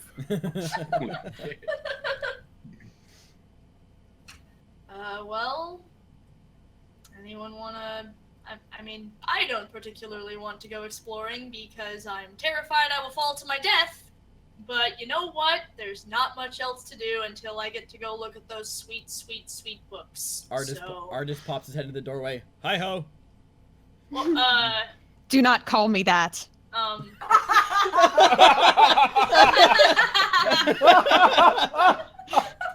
I prefer the term rake. Thank you very much. Pokes his head in, and then, like, very cartoonishly, like, his head comes up first, and below him you see Dragonbait's head. And he says, don't mind me, just swinging through on my way through my chores. How was dinner? We weren't invited, strangely. But how was it? Informative, that's for sure. It was fine. Well, They it were went very respecting woman there. So anyway, They had a special juice that let them respect women. well, okay, so anyway, yeah, that's Ooh, the my thing. woman respecting juices. Ooh, ow. Okay, I'm gonna go back out here now and leave you guys alone for a while. All right. Okay, he turns and then Dragonbait just like looks over his shoulder. Stop. What did you do while we were off having dinner? I cleaned a bit, like I was asked. Checked on Azaka down below the cliff. She's hunted a lot of boars, an obscene amount of boars.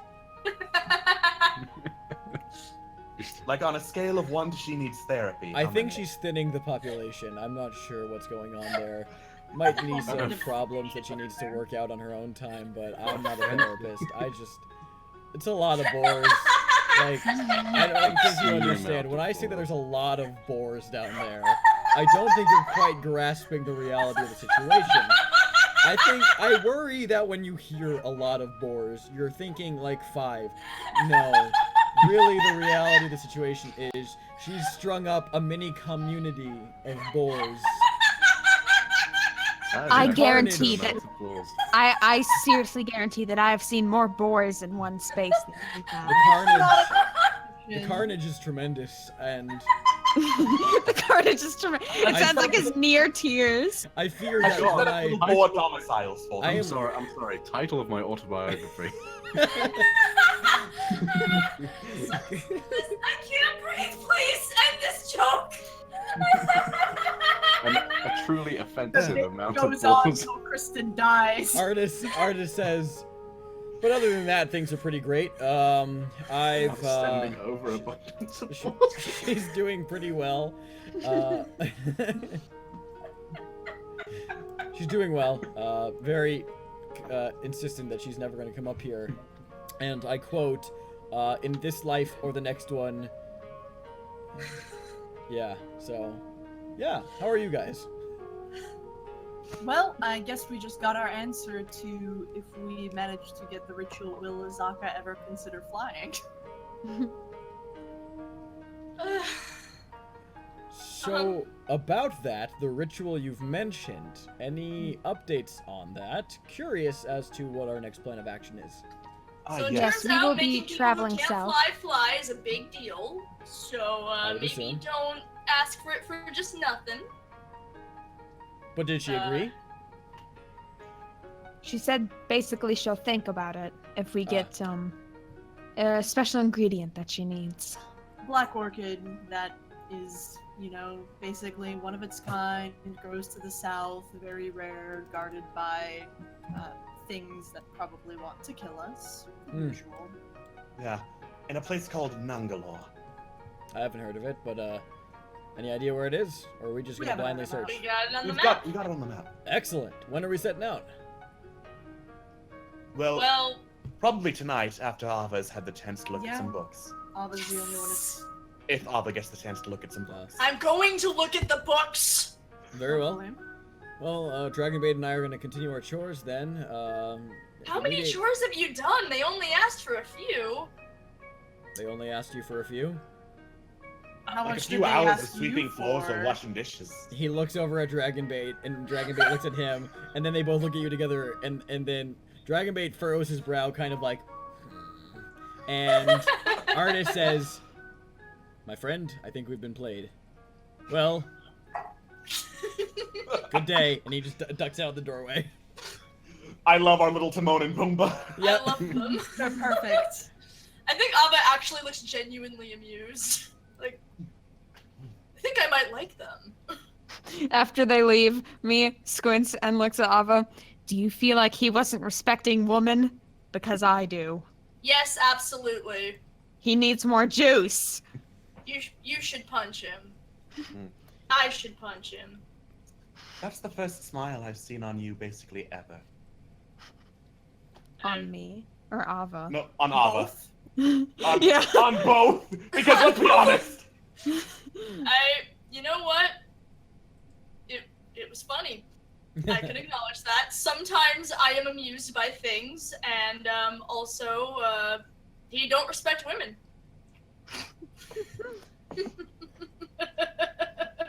You know we had to do it to him. We gotta do it.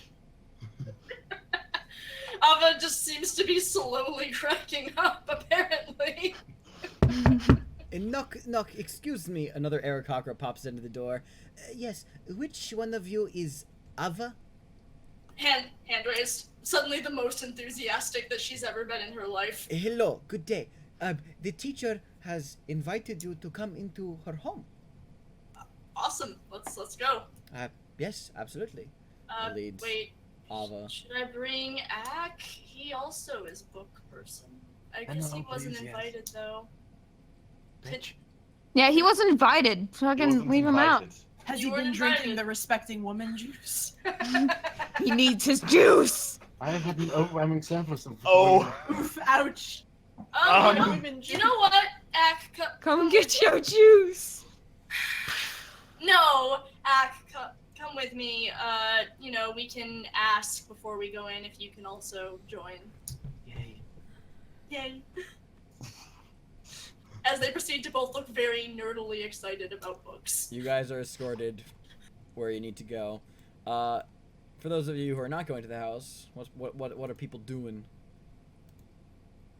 Washing the fuck out of dishes. All right, Yeah. washing. You will you wash till your hands bleed. Okay, so Ak and Ava, you guys are led up the monastery steps, past inside the monastery. You're led up the steps to the second floor through a door that leads into like this like small like training room. It looks like there were once racks that would help like hold bow staffs and stuff, but they're currently empty. And instead there's an Aarakocra in the room who's just kind of quietly meditating in here, occasionally humming to the tune of a bell that comes from the main chamber. You guys are escorted through that, past this dwelling here, and then led to the larger structure here. And the inside of the house is, well, the first thing that strikes you as you walk inside is that there's a gaping hole in the floor. Well, Abba very nervously gets as far away from that as possible. Here, I'll show you. Bam. Okay! That's the gaping hole in the floor.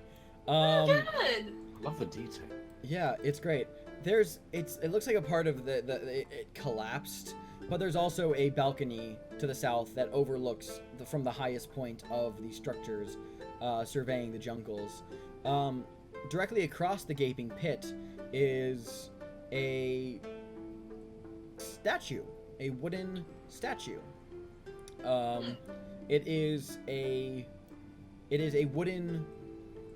It's a carved statue what depicts a tabaxi, a cat person for those of you who don't know, dressed in a very stylized Chilton manner. It's very old. You can tell right away it's very, very old, but it's been well maintained. I guess I'd like to know if I recognize anything about this at all. So I Make guess a religion check. religion. A religion. Religion. Ooh, I'm gonna do the same actually. 12. Okay. I don't know anything about religion because Abba just hates God. Neither of you recognize what this depicts. You do admire it, as well as at its feet are like flowers and offerings of food. But also, admiring the art of the statue, you also look around that the walls of the chamber bear faded frescoes of floral designs and, kind of jarringly, mathematical symbols. Yeah. Ashara you don't see her here, but you do see Ying Matona, the elder, attendant of Ashara, who silently just gives you like a simple nod and like gestures with her hand for you to follow, and you are led up to the second floor and through a door into a small square chamber where Ashara is sitting at a desk, and there is a single bookshelf in here. And that bookshelf has a number of old, ancient-looking books. And Ashara turns in her chair to look at you, and she says, Ah, you have arrived. she begins to get up. Please peruse at your leisure. I ask that you do not go through this other door into my personal chambers, but you are welcome to study as you see fit. I am going to attend to some matters within the monastery. So, Thank you very much. Abba does like a really awkward bow. She's really bad at like trying to be personable and polite, but by God, she's trying so hard. And you are left to read the books with Ak in the room as well. All right. Well, let's get cracking. Okay. All right. You guys. I guess I'd. Go ahead. Sorry. No, go ahead. I mean, I'd like to be looking into like anything about like more history of Cholt stuff, anything that would be basically related to what we're looking into here. So I'll tell you what the fruits of your labors are. All right. Very little. Great. As you begin thumbing through the books, and like I said, there's 44 ancient tomes here, and they do cover a wide, range of topics. However, she was, accurate in that these books predate the Spell Plague, and they have exceptionally little information about Chult in them, unfortunately. God, did nobody write back then? Jesus, a deity that doesn't exist. Well, at least 200,000 years of conscious history hasn't been recorded, so... That seems impossible. It does, but especially given how developed this continent is. And the Spell Plague was Where did it go? The Spell Plague was like 1,000 years ago, by the way. Just for those of you who don't know the Forgotten Realm setting. Just doesn't make any sense. Okay, well, we don't find much of anything then.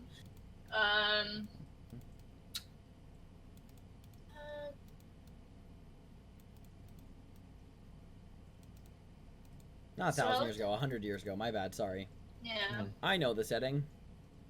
Well,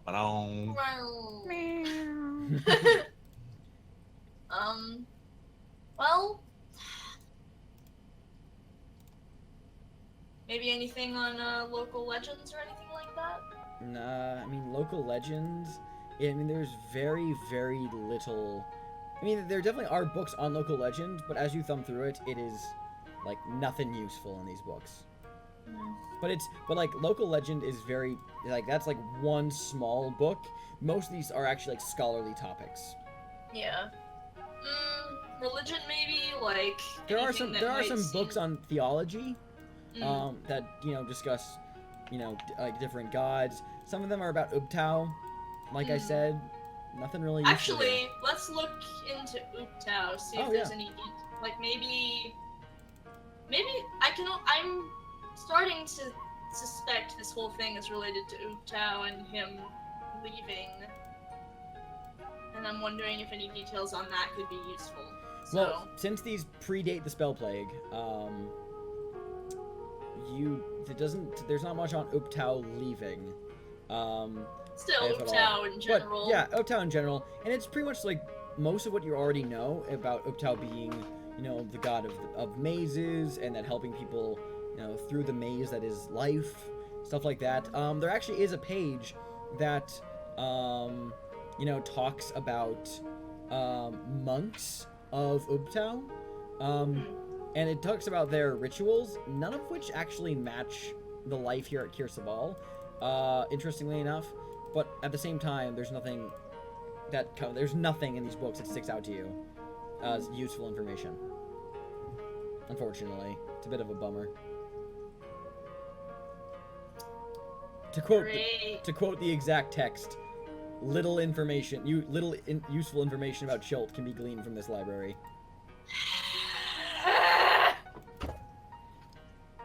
Why are none of my answers in books? That's all Abba has ever believed, and everything she's ever believed is a lie. Ak kind of just pats Ava on the head, brings her close for a consoling hug. It's like, it's okay. I can't believe books have betrayed me. What do I have now aside from punching and my deep love for my girlfriend? God, what else could we even look into? Like, there's stuff I'm personally curious about. Like, Abba would want to read every single book, but we can't just sit here and read forever. I guess could I just do a roll to see if there's anything that would, like, catch Abba's eye as interesting or useful? Sure, I'd say make a investigation check. Okay, cool. I investigate a 0. I find nothing. Yeah, unfortunately, nothing sticks out to you at all here. Sorry. Books have betrayed me. This is a waste of time. I'm gonna go throw myself off of the thing. Bye. If books have betrayed me, who even cares anymore? Abba just looks so drained and sad at this point. She was so hopeful, and now she is gone just the exact opposite. Unless you want to find anything, Ak. I don't know. What was the name of that place overrun with gargoyles and crap that we were looking at? Omu? Yeah, that one. Is there any books on that in here? Nope. Shit. Yeah, then no, I'm good. Rather, there Well- are books about Omu, but they all speak of it in like a Like back in the day, kind of. back in the back in the day in this term is like yeah he's like Omu is currently the wealthiest city in blah blah blah. It's there's no current information to be gleaned from here at all. Okay. Any information on any nearby potential excavation sites, caves, There's fun nothing. stuff to look into? No, Nothing in this nothing. library. Ratio. I'm good. Alrighty then. Could I look into anything regarding? Is there a book about basically the practices of the monks here at Crucible? There is not. Okay. Well, I tried. Yes, you did. Books have betrayed me in every way. And I commend you for your efforts. Books have betrayed me in every way, and nothing makes sense anymore. But yeah. So with that in mind, there's not much else to be gained from this endeavor.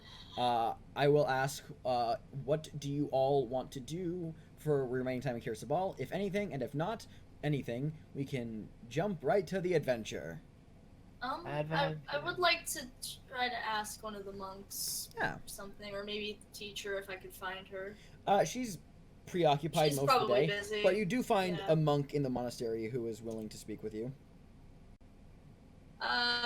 Hey, I'm curious. So I've been looking into the practices of Ubtao and the monks of Ubtao, and I couldn't help but notice everything I've read in the books is very different from what's currently going on here. Is there a reason for that? Is it just time? Well, you see, I do not know with any certainty. The traditions here at Kirsabal have sort of taken on a life of their own, outside of any religious observation. It is simply our ritualistic life. Can't say that we have any strong connection to Ubtao. Yeah, that's a mood. Alright, well, thanks for your time. Ava just looks the most crestfallen. Mm-hmm. Unfortunately. Okay. So, anything else, or shall we... Are you guys staying in Kirsabal another night, or are you heading out tonight? Probably we're staying. I mean, how late And in the then- day is it? I mean, like, it's... Yeah. I mean, it's... By now, by the time Ava and Ak finish their, excursion through the books, it'd be about a few hours past midday. I'd be fine leaving today, personally. I guess we could leave today since the weather's good anyway. We should If the probably... weather's good, we could probably head out. Yeah. Okay. We should leave. I want to leave this place where my way of life has crashed and burned, and also I think the longer we stay, the more Azaka is going to descend into boar-related madness, so... I hope she smoked some of that boar. Okay, so you're all gonna leave today then? Yeah. Yeah. Okay. Cue that jungle music. Wait, give it a second. Cue that jungle music. Okay. So, you guys get your belongings together and get ready to travel out with the rest of the day. Excuse me. Oh god, sorry. I feel like that's something stuck in my throat. Where are you going? Is my question. What's the plan? Well, we're gonna go to the fucking Black Orchid place, right? Yeah. We're gonna head down to Nangalore, I think. Yeah. Okay, great. So since it is about, I'd say it's about like 3 o'clock by now, in the, past, 3 bells past midday. If you guys travel, you guys will be coming in at your destination pretty late, which isn't like a problem. It'll just mean that you guys will probably be having like a what's the word I'm looking for? Later start the next morning. If that's okay with you. Think it's fine? Okay. Yeah. I'm fine with that. You guys Nice. get All you right. guys reach the base of the cliffs, and sure enough, there is Azaka's little camp she has set up, where she is currently spit roasting a boar over a little campfire. How many balls? You just see one right now, and I have she to like say, she turns and says, I- "Oh, it's you. Well, anyone hungry? I made some boar." And Artis is like, I know you made some boar, Azaka." I know. I get it. Fully We're aware. aware. Azaka like rips off a haunch of meat from it and just digs into it. And she says, "Don't worry. This part of the jungle is safe now." Let me guess. Safe perhaps from boars, but Oh, yes. did you consider that killing so many animals would perhaps attract other animals?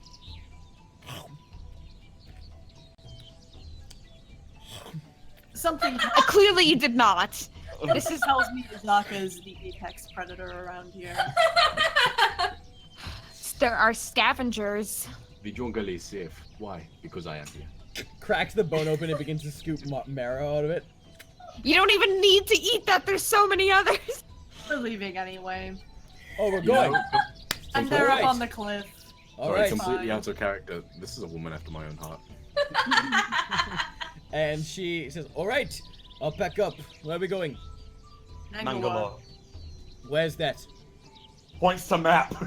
Oh, good. Well, all right. It's a little late for traveling, but I'm sure we can make it. Where are we going? The river, or are we just walking? Heading down to the river, I think, will ultimately get us there faster. Yes. Mm-hmm. All right. Well, very well. Lead the way. Well, no, I'll lead the way. You point me in the right direction. Okay, good. So what same do as you do? always. Oh. First things first. I believe Thalia, would you like to roll the navigation checks with advantage? Yes. Great. Oh my gosh. And Let me get- Can I get just one random encounter roll for today? Wait. What? It's been a while. Is It's it just just a a survival? D20. Survival check. Okay. No, And it's then- survival. Survival, Survival check to. for traveling, and then yes. Yeah, you guys are good. Which hex do you want to travel to today? Also, are you traveling at a fast pace or a normal pace? Oh my god, there's so many questions. Oh!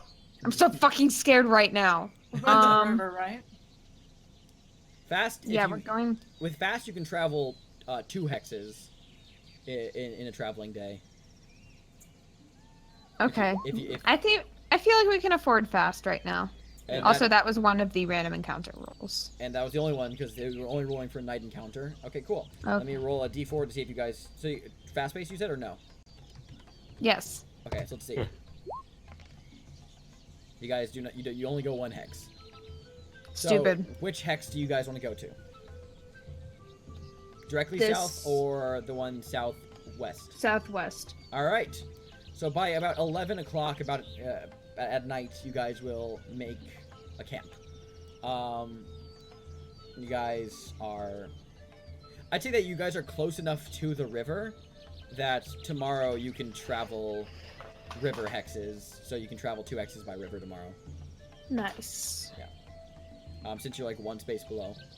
Alright, so with that in mind, let's move on to the next day, which you had rolled for, I had rolled for rather, so that tomorrow is another Sunday day. So, unless anyone wants to do anything specific, you can go on to the next day. Well, just real quick, what's the weather for tomorrow? That would be... Roll some dice. What does that mean? That is, if I recall correctly, that is extreme heat. So it'll be 100 degrees hot, which means that y'all will need twice as much water as usual. No winds and a very light amount of rain tomorrow. Wow, Not- it's gonna sorry, suck tomorrow. Not tomorrow, rather. Yes, the day after this traveling day will suck. Mhm. Yes. So, navigation check. And can I get 3 d20s rolled by 3 different people? I got one. Yep. I got, So I got morning- one. Oh wait, no, that's... Wow. Me and Mask are epic. Wait, do we need another one? No, No. we got all 3. Nope. Okay, cool. 19, All right, so early in the in the morning, as you guys are setting up camp and beginning to move towards the river, before you actually get there, you guys see up ahead as the DM checks the Wilderness Encounters page real quick. That is that one. And you stumble upon a group of 3 apes enjoying what looks to be some bits of excellent fruit, and like as you approach, they seem to like notice you, and they stand up and they like haunch themselves and they begin to beat their chest and they're like they kind of like stand like defensively. Okay, I use speak with animals. I do ape speak back to them because I'm using speak with animals. What are you saying? I'm just saying, we're not here to take any of your food or your territory. We're just passing through. And can they speak back? Is that part of the spell, or is it just you speak to them? I mean, pretty sure she was able to speak to Banana Yeah. Candy a few episodes ago. Yeah, you're right. Thank you. Yeah. You can speak back. The They can ape, speak back. the ape at the head of them looks and goes, "This is our food. Go around." All right, we will. They kind of like stay on edge and like watch you as you like circumvent their camp. But as you guys walk past them, they just relax and settle back down to eating. So does that mean that everyone else just saw fucking Thalius go ooh ooh? Yeah, I say he hoo hoo ha, not Clayton. Gorilla. Ava just gives her the most like bug-eyed, like, what was that face? So, fast pace down the river or regular pace down the river? Fast paced because Kamara's gonna suck. Yeah, I think we can afford that. Yeah. Gotta go fast. You will actually get to, I believe, that hex right there. Nice. Right by Nangalore. Nice. Yeah. So that means, yeah. As you guys pull up along the shores, you tore up down the non-existent waves of the River Olong, and because all the rivers in Chiltern are just stagnant. Yeah, Azaki's just hanging on the back and kicking her legs really fast. Kicking up fish and quippers everywhere. Yeah. Quick, feed me, boy. I was like, Just holding the boar in front of her mouth so she can tear into it. just having a whole boar spit just in front of me. She eats it like a fucking ear of corn. You have to keep your electrolytes up. Yeah. So let's talk about what's going on. You guys make camp for the day. You can see that Nangalore would be directly south of you from where you guys land on the river, and that stretch of the that other side of the river, you guys land on the north side of the river. It's very marshy on the south side, leading to where Nangalore is supposed to be. So I mean, like, you can actually travel to Nangalore on your boats without having to trek through the swamp as well. But it is definitely something has caused this region of the area to just be very swampy. Goody. Oh, good. Great. But other than that, we move on to the next day, the ridiculously hot day. Today, we've rolled for their weather already. So why don't I get wow, I cannot speak. Let me get random encounter rolls and also a navigation roll to Nangalore. What's the weather for the next day? I'll tell you. The weather for the next day is it is a single golden orb with like strong lines of wind that occasionally pass in front of it. Okay. Very windy day tomorrow. And one more random encounter roll from somebody else.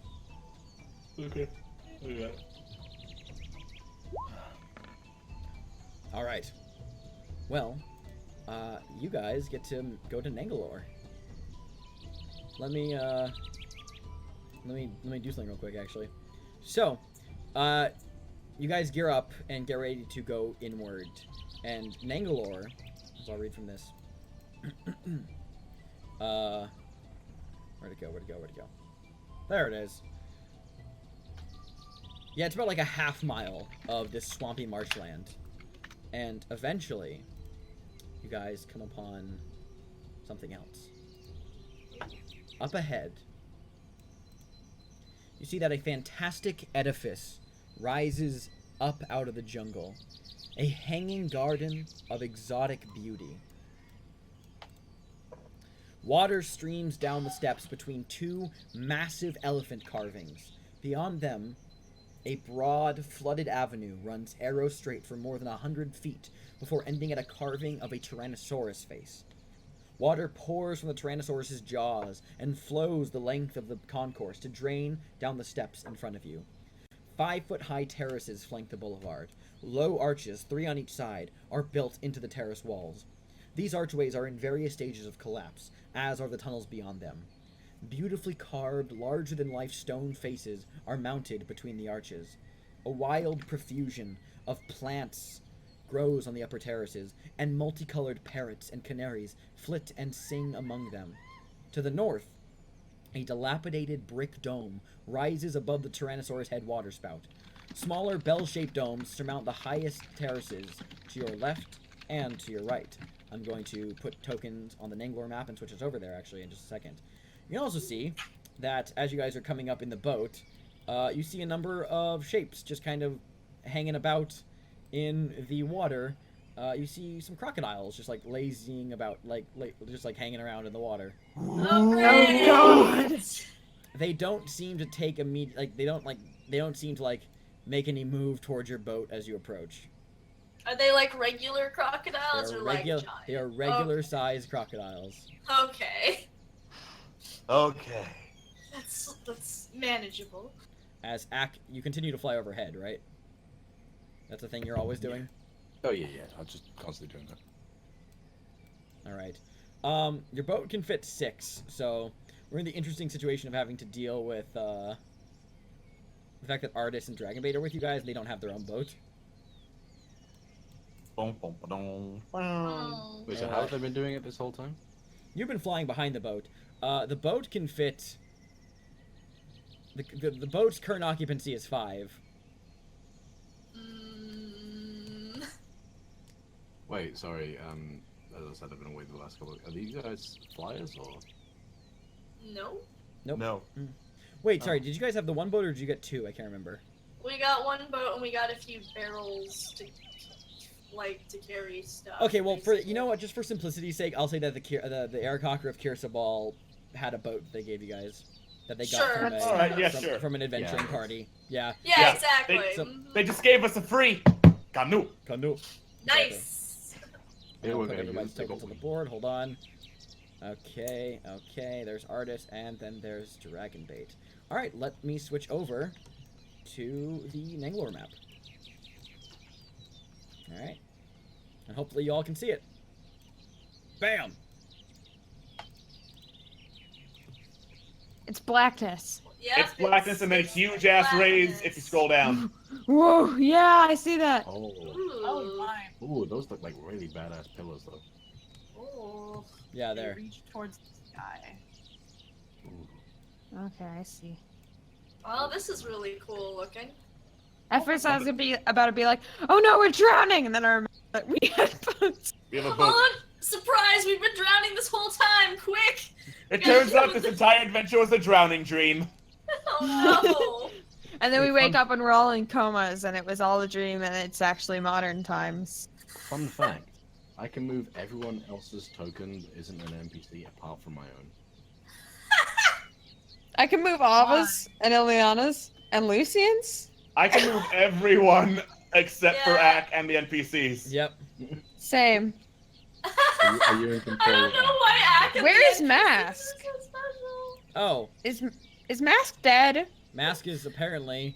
Are there 2 Lucians? There are 2 There are 2. That's it, right there. There are 2 Lucians! I can't believe I was Lucian the whole time! Life. Oh. I was kind of wondering about that. I'm like, why are there 2 Lucians on either side of me? Double the pleasure. Oh god. Okay. So I see. Your pleasure. You guys are here at Nangalore. What are you doing? Making What was it that teacher said to look out for? Was it cranes? Yeah, some Yes. kind of cranes. She referred to them Well, as I'm looking at Ebley. this sick ass elephant over here, so this one. It's very cool. Looking badass as hell. How are we gonna get onto this land? It looks like there's kind of a. There are stairs right here that are just semi-flooded. You could pull your boat Oh. alongside them. Yeah, I guess. Do you guys think that parking our boat where the crocodiles are would be very wise? I mean, where else are we gonna park it? Across the river and then swim by them? Okay, how's this for a plan? I'll fly over yonder, and I will taunt the alligators, the crocodiles, whatever the fuck they are, I can't see their snout. And I'll get them to come over there with a magical melody that is really annoying. How's that sound? Reckon that'd work? Questionable.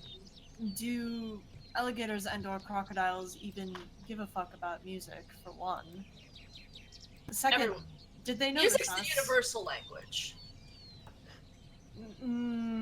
Here's the thing that I see as the bigger issue with that is that if we park our boats there, then I mean they could just come back. You're not going to be playing that song forever. But then when we come So back, you you say. can just play it again. We have rope. We can try and haul the canoes up the bank. That's true. Yeah, it's not like it's like a cascade of water, like it's like a strong current. It's like I can like tell you the exact measurement here that like the boulevard is like it's only like a foot deep, and the current isn't like strong at all. So you could just bring the boats up there. Yeah, let's just do that. Okay. So in the interest of both time and simplicity, I will say that everybody can get up there, Woo! and the boats brought onto the shore as well. Ak, what are you doing? Are you coming along, or are you just? I can't move.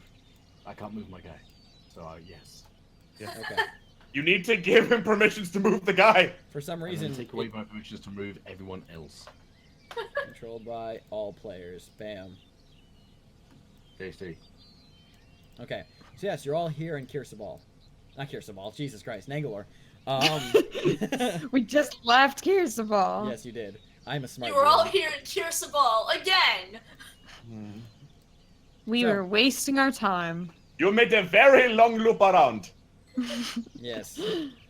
So, before you stretches the boulevard, the flooded boulevard, where you can see that there are the large, beautiful stone carvings of faces along the side here, 4 in total, and the large tyrannosaur, that of which the water is pouring out of its mouth at the very end of the boulevard, and 3 mostly collapsed archways that are under and between under the raised garden terraces.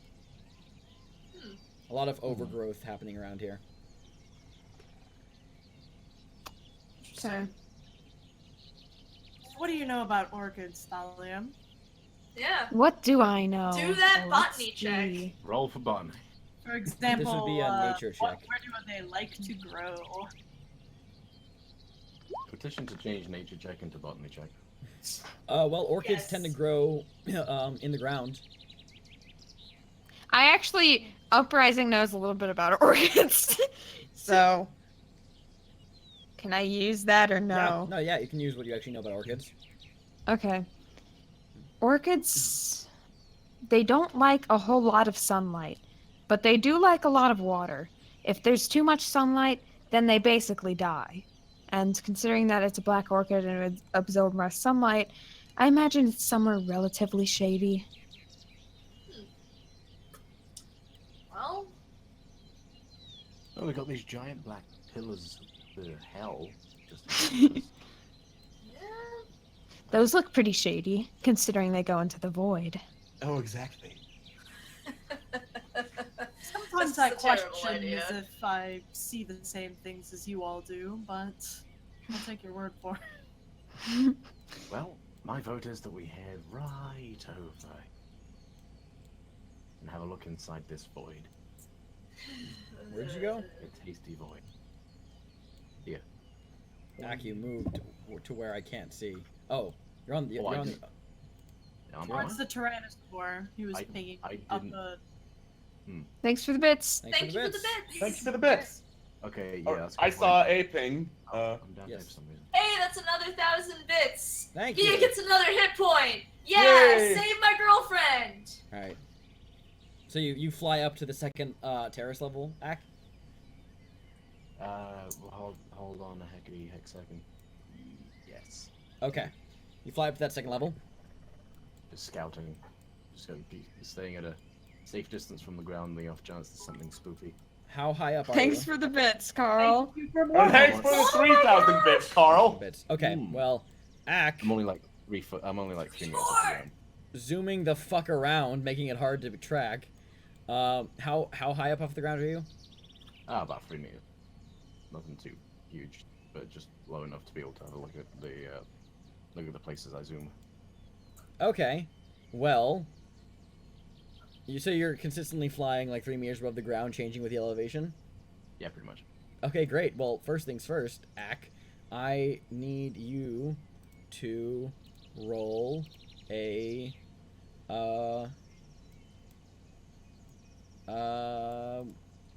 wisdom saving throw.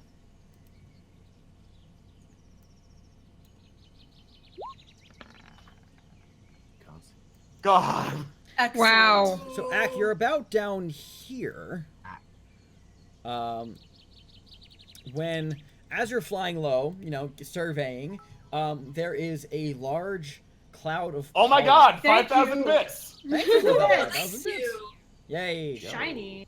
So, you fly into a large cloud of pollen that you actually inhale a lot of. And you actually stumble, you lose, and you stumble to the ground for a second, and kind of cough, and sneeze, and... Ak, there is this gorgeous plant Oh my god. right up ahead of you. Is it marijuana? It looks like this very large kind of what's the word I'm looking for here? I know plants. It's like a very large kind of folded up fern. It looks it's huge and it looks very pretty, and you just inexplicably you are allured to it and you move right up next to it. You feel like you have to be so close to this thing. Thanks for the full 20 bits for the marijuana. Thanks for the marijuana. And it's beautiful. And the plant opens up, and you see a pair of tentacles lash out to wrap around you and drag you into the plant. He's getting bored! That's gonna be let's see. This would be, what's your AC? Good question. 12. 12. It rolled with advantage for some reason. Golf. It's actually fucking cold in golf. Yep. Fine. I'm gonna change that so it's not auto advantage, because everything is auto advantage for some stupid reason. But point being, it would have hit in the first place. You watch as the plant, and for those of you down there, you just watch Ak.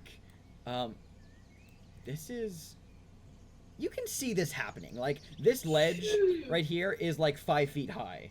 So, it's not out of the realm of possibility for you guys to see Ak suddenly get engulfed by this large plant that I will now reveal on the map. Wow. Ak, you dumbass. And also, can we go over? Hold on, 1 second. Right off the bat, Ak, you are engulfed within the man trap. And... Oh my god. And the its digestive juices begin to flow out. And Oh my god, no! Oh He's god actually damn it. being bored! This is real gore. I feel inexplicable respect for women now. That's not respect woman juice! And I, hold on 1 second. Let me and I need everybody to, do the initiative thingy. Don't bother clicking on your, tokens for this. I can just, take down. Haha, I already clicked Okay, then on my click. token. Then just click on your tokens. Ignore me then. Ignore Xander, okay. Oh, Okay, great. I just get up and leave. My favorite fucking activity. You assholes. Thanks, So man. I love the concept of Mask having like the lowest initiative, just for the sake of no. Let's see where this goes. He needs to learn. He needs to learn somehow. Cue those drums. Ooh boy. Slow drums. I need to roll for Ileana. I'm sorry. I forgot she has -1 initiative. Why does that happen? How? I don't know. No dex. Oh, yes, Yeah, no bad dex. decks. She doesn't need dex. She can just hit. I things. love my girl, but oh no. Oh no. Also heavy armor. Oh, does heavy armor do as well? Well, I mean, you don't really need to be fast if you're in plate armor now, do you? Or chain. Yeah, that's fair. Can't argue that. There's Dragon Bait, and lastly, Azaka. Okay. I believe everybody's rolled their initiative. And numerically descending. Alright, so, first up in the initiative order is the Man Trap. The Man Trap, now with Ack inside of it. For those of you who can see, you watch as the Man Trap slowly just kind of like begins to shuffle away slightly as it begins to move by using its astounding, like, I think it's like, what, 5 feet of movement? Yeah, it's 5 feet of movement. It's just gonna move right over there. Ack is inside of it. No! Okay. Can I? Well, it's not my turn. Yeah. But it's will not- I be able to, dash over there when I can? You can. So, for the record, climbing, if you were to climb up the ledge here, that would take 10 feet of movement to climb up the ledge. Just factor that. Alternatively, And also, thank you for the bits. Thanks, Kyle. You could also run through the arch, like, and go up the stairs over here if you wanted to. But you could climb. You could dash, obviously. But just climbing up the ledge would be 10 feet of movement. Ava. Would using... I guess I can just dash. I don't necessarily need to use Step of the Wind. Dash lets me double my movement, right? Yeah. Yes. And but that's your whole turn. Well, I mean, I can use a key point to... Yeah, Step of the Wind will let you do that as a bonus action, I believe. Yeah. Okay, I'm just gonna use Step of the Wind then, so I Okay, can run so that's a the key fuck point. over there Yep, that's a and key punch point. the thing. So that would be... Your movements would be 80 feet total with dash. So... So yeah, remember that's... climbing up the ledge counts as 2 tiles. Fuck. Why did it drag from Lucian? That's not what I wanted. I love that we can control each other's things, and that doesn't make this confusing at all. There we go. Oh, sorry, I was measuring something. Oh, okay. Because That I was was me. trying to...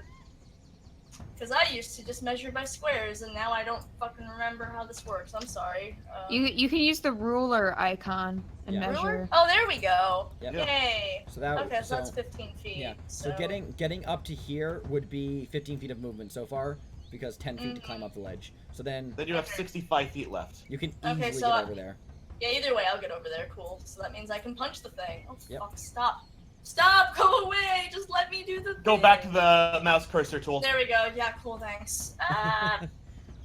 He's dumb, and now I have to punch this thing so I can tell him how dumb this was. Okay, I am gonna attack the thing. Like, what the fuck? So, I switched to Firefox for Roll20, and now everything's weird on my Roll20 thing, and it's Oh, a good no. time. Oh, Good. no. Okay, cool. So I was just gonna attack, and it didn't work. You just rolled a regular d20, you didn't add anything. That's to a regular it. d20. Fuck, sorry. Yeah, you gotta add your attack bonuses. Okay, so I just hit quarterstaff then, right? Sorry, it's been a while. Yes, no worries. Okay, there we go. Well. Well, you didn't have to, Kristen, you didn't have to re-roll. You just had to add your attack bonus to the 10 you already rolled. So that's a plus 4. So it's 14. Okay. Yeah. Cool. So you're good. 14 does hit. Oh, yay! Cool. Yes. It's a Did I large plant of leaves. It's fine. Okay, great. That's exciting. Alright, I guess I'm gonna hit it. I guess didn't I just already roll attack? I did. Yes. So just click Roll for quarterstaff. damage. Click on quarterstaff. I already did. So No, in the chat, click on the word quarterstaff where it's showing. Oh, sorry. Okay, there we go. That's fine. Cool. Cool. I hit the thing. Awesome. So that's Exciting. 6 points of damage. Cool. Cool. And since I hit, I think I get to do an unarmed strike as well. So I'm gonna do that. Yep. Cool. Damn. That hits. Awesome. Yay! 3 That damage didn't as do as well. much. Cool. Well, it did something. All right, It cool. did something. It's Dragonbait's turn. Dragonbait's going to 1, 2. Let's see who's there. 5, 15, 20, 25, 30, 35, 40, 45, 50, 55, 60. He's gonna take some slashes at it. Dragonbait gotta go fast. He's got hops. Damn. He's got them hops, my dudes. That is... excuse me. He's gonna use Holy Avenger, two-handed.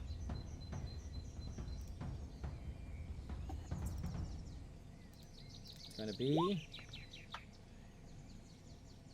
hits. Cool. Nice. And that will deal...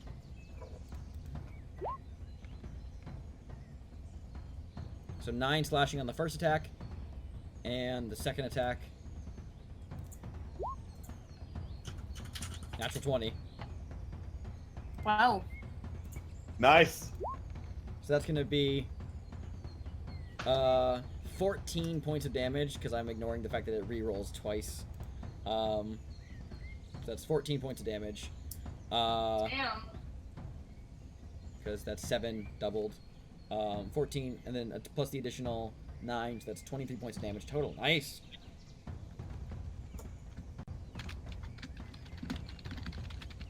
That's... One-man army over here. Yeah, right? Nice. Yeah, that's right. Okay, cool. Whereas There's Alba only runs up one and one-man army. whacks it with her quarterstaff and then punches the fucking plant.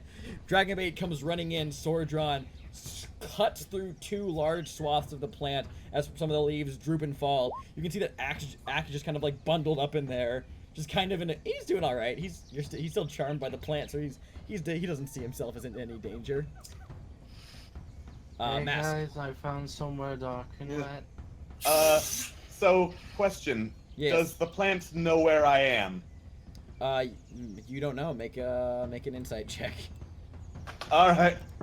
Make an insight check to see if I can uncover if the plant knows where I am. I mean, the plant doesn't have fucking eyes, though. It seems like it's very much concerned with things that are in its immediate vicinity. All right. So in that case, being hidden from it, I'm gonna use bonus action to yeet up here, dash up here, and shoot it with the short bow. Go for it. Roll attack. Da-da-da-da-da. So that's a 20 to hit. That hits. That hits. All right, and then I've also got sneak attack because yes, you do. allies are by it and I had advantage. Great. Whereas after Dragonbait carves through the plant, you follow up by firing with your short bow. It cuts through a large part of the bottom of the plant and actually rips a number of leaves from its base, causing the whole thing to look very, very much rough, and it still looks like it's trying to sift itself away. But you did a lot of damage to it. But Nice. did we get Ack out? No. Lucian. Oh. I rolled for Ileana, but it showed up as me rolling, so I don't think it put her on the board. It did not, so that means it's Ileana's turn. Yep. Sorry, I'm just like, wait, she's not on the thing. What No worries. rolls? Okay, Ileana's so Ileana's. Well, I guess I don't think she gets dash as a sec. Nope. Well, Doesn't get it as a bonus. Nope. Well, I know she'd run over there. Let's see her. But so she'd dash, so that probably puts her at 60 feet, I think? Yeah. Yes. Fuck. Stop. No, why did you move me over here, character sheet? Oh my god. You know what? come back to me. I'm gonna figure out how Ileana's character sheet works because Roll20 just spat me everywhere and I'm very lost. There we go. Okay. Cool, there we go. Nope, the whole thing's... Alright, well, Ileana's sheet is now blank for me. Let me take a look. It just doesn't have Yeah, me too. anything. There we go, it was on bio. I'm like, what the fuck? There you go. I'm like, why is it blank? What did I do? I'm sorry I lost your baby, Cammy. I don't know where she went. So here it is. So what's she gonna do? Yep, going dash. Okay. She's going dash over there because that's what she would do. So she going dash. Okay, ruler. So she would have 60, right? She's got 30 60? movement. Yep. So cool. She actually no, she wouldn't quite. That would be her whole turn, by the way. Is her dashing to get there? I guess she'd run close, but she wouldn't quite make it because if she's not gonna be able to attack, there isn't much point. Okay. So. Boop, boop, boop, boop. But still, she is close enough. She is ready to help. All right. Now now we'll go to Lucia.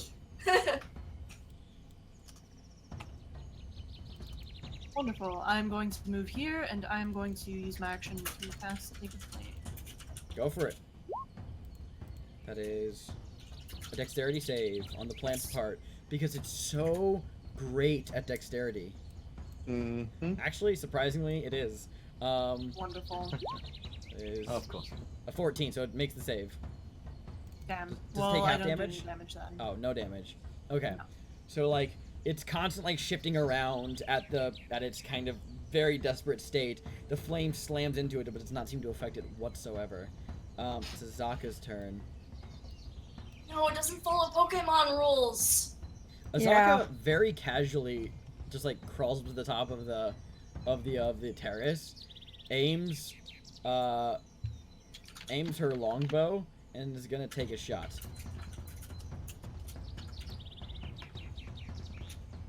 That is the first shot misses. Second attack hits, and very casually, the first shot goes wide and lands into a nearby pillar, like off on like part of the structure of this palace. She curses under her breath, pulls the next one back, and fires, and it lands directly through the center of the man trap. And you watch the man trap quiver, and then just settle open face, leaving Ack just lying there in the middle of its leaves. So how long does it take me to get out of this trance, or? As the plant is dead, you kind of shake off the fuzziness in your head, and you are no longer charmed by it. Am I aware of what happened? Yes. So. Frickin' monkeys. How about you don't do that again? Sounds like a really good plan. I like it. Thank you guys. I really appreciate it. You're welcome. Let's never speak of this again. And as you look around at the many, many terraced gardens of Nangalore, you can't help but wonder how many of the beautiful flowers and plants that are grown here are completely deadly. And I roll nature check. And well, we're gonna end the session today. Well. Save that botany check for next time. Yes. Roll Save the the nature botany. check, but make a note of it. Leave everyone else in suspense. Yes. Ooh, yeah, suspense. For 2 weeks, we will not know the result of that nature check. It's like I believe we know. It's like that SNL joke on from their game show segments where it's like whenever that skit starts, the host says, "And before we went to break, you gave the answer of beef. I'm sorry, but the answer was 9." Which my god, I love that sketch. Yeah, which means that they went to someone gave the answer of beef, and they said, "We'll find out right after this message." Yeah, and the answer was 9. 9, not beef. Oh, I was gonna say 9, but you didn't. You said beef, which was wrong. That skit is amazing. I'm sorry, how do you confuse those two answers? What? Don't worry about it. Don't worry about it. Don't worry It's about fine. It's fine. Don't What worry about question it. has those two as a possible answer? Stop metagaming, Phil. Yeah. Stop making Phil. Oh, I'm gonna. You're gonna lose EXP for that, Phil. Speaking of EXP, let me award some. Goody. Going to my favorite website ever, Kobold Fight Club, and let's hand out some experience. So, first of all, thank you for the bits. Thank you for the bits. And thank you for the bits. Thank you for Wow, the bits. we're getting all sorts of money. I think Team Annihilation is now in the race. Yeah, holy shit. Thank you so much. Good We job. got over $350, guys. Yeah, we did. Yep. Insane. 375 and 70 cents. All right, so the man trap is the only thing you guys killed today. Mhm. And then let me divvy up some general roleplay experience. You guys are level 3, so that means Yeah. We also discovered Nangalore, so... I know. Yeah, that gets factored. So for roleplay and for discovering Nangalore, I'd say, yeah, that's fine. Alright, so divvied up between the 9 of you, because you also have, actually, no, divvied up, actually, because Artis did not fight in combat, so he will not get a cut of this experience. Since he did not get to his turn before the fight was over. So it'll only be divided up 8 ways, sorry. So that is, where'd my calculator go? There it is. That is this number As much divided as by... I don't want to say this, does Ack get experience for this? I'd assume he wouldn't, because he didn't actually do anything apart from be eaten. I only factor that with NPCs. Oh, Yeah. I mean, that is an experience. Yes. Yeah. He's definitely got an experience out of it. So everyone gets 228 XP. Okay. 228? 228. So now we're at 1,720. Oh no, 1,730. Woo! And level up is at Much higher. yeah, Yeah. hold on. To get to level Oh, 4. Yeah, that's at, let me double check. That's so you guys need another 1,000 to level up. Getting there. Yeah, it's at 2,700 that you level up to level 4. Maybe in a few What if we months. killed everything in Nangalore and then we could be at level 4? I mean, that might do it, man. That could do it. To clear You it know out. what? You know what? I'm actually into that plan. I'm not, because someone will die. True, Don't but worry, if we it'll don't, be Ack.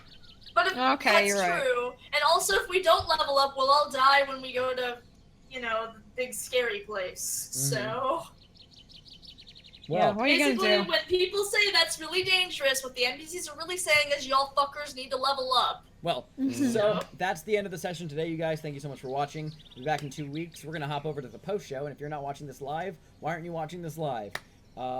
See you guys. in the Some next people have episode. lives.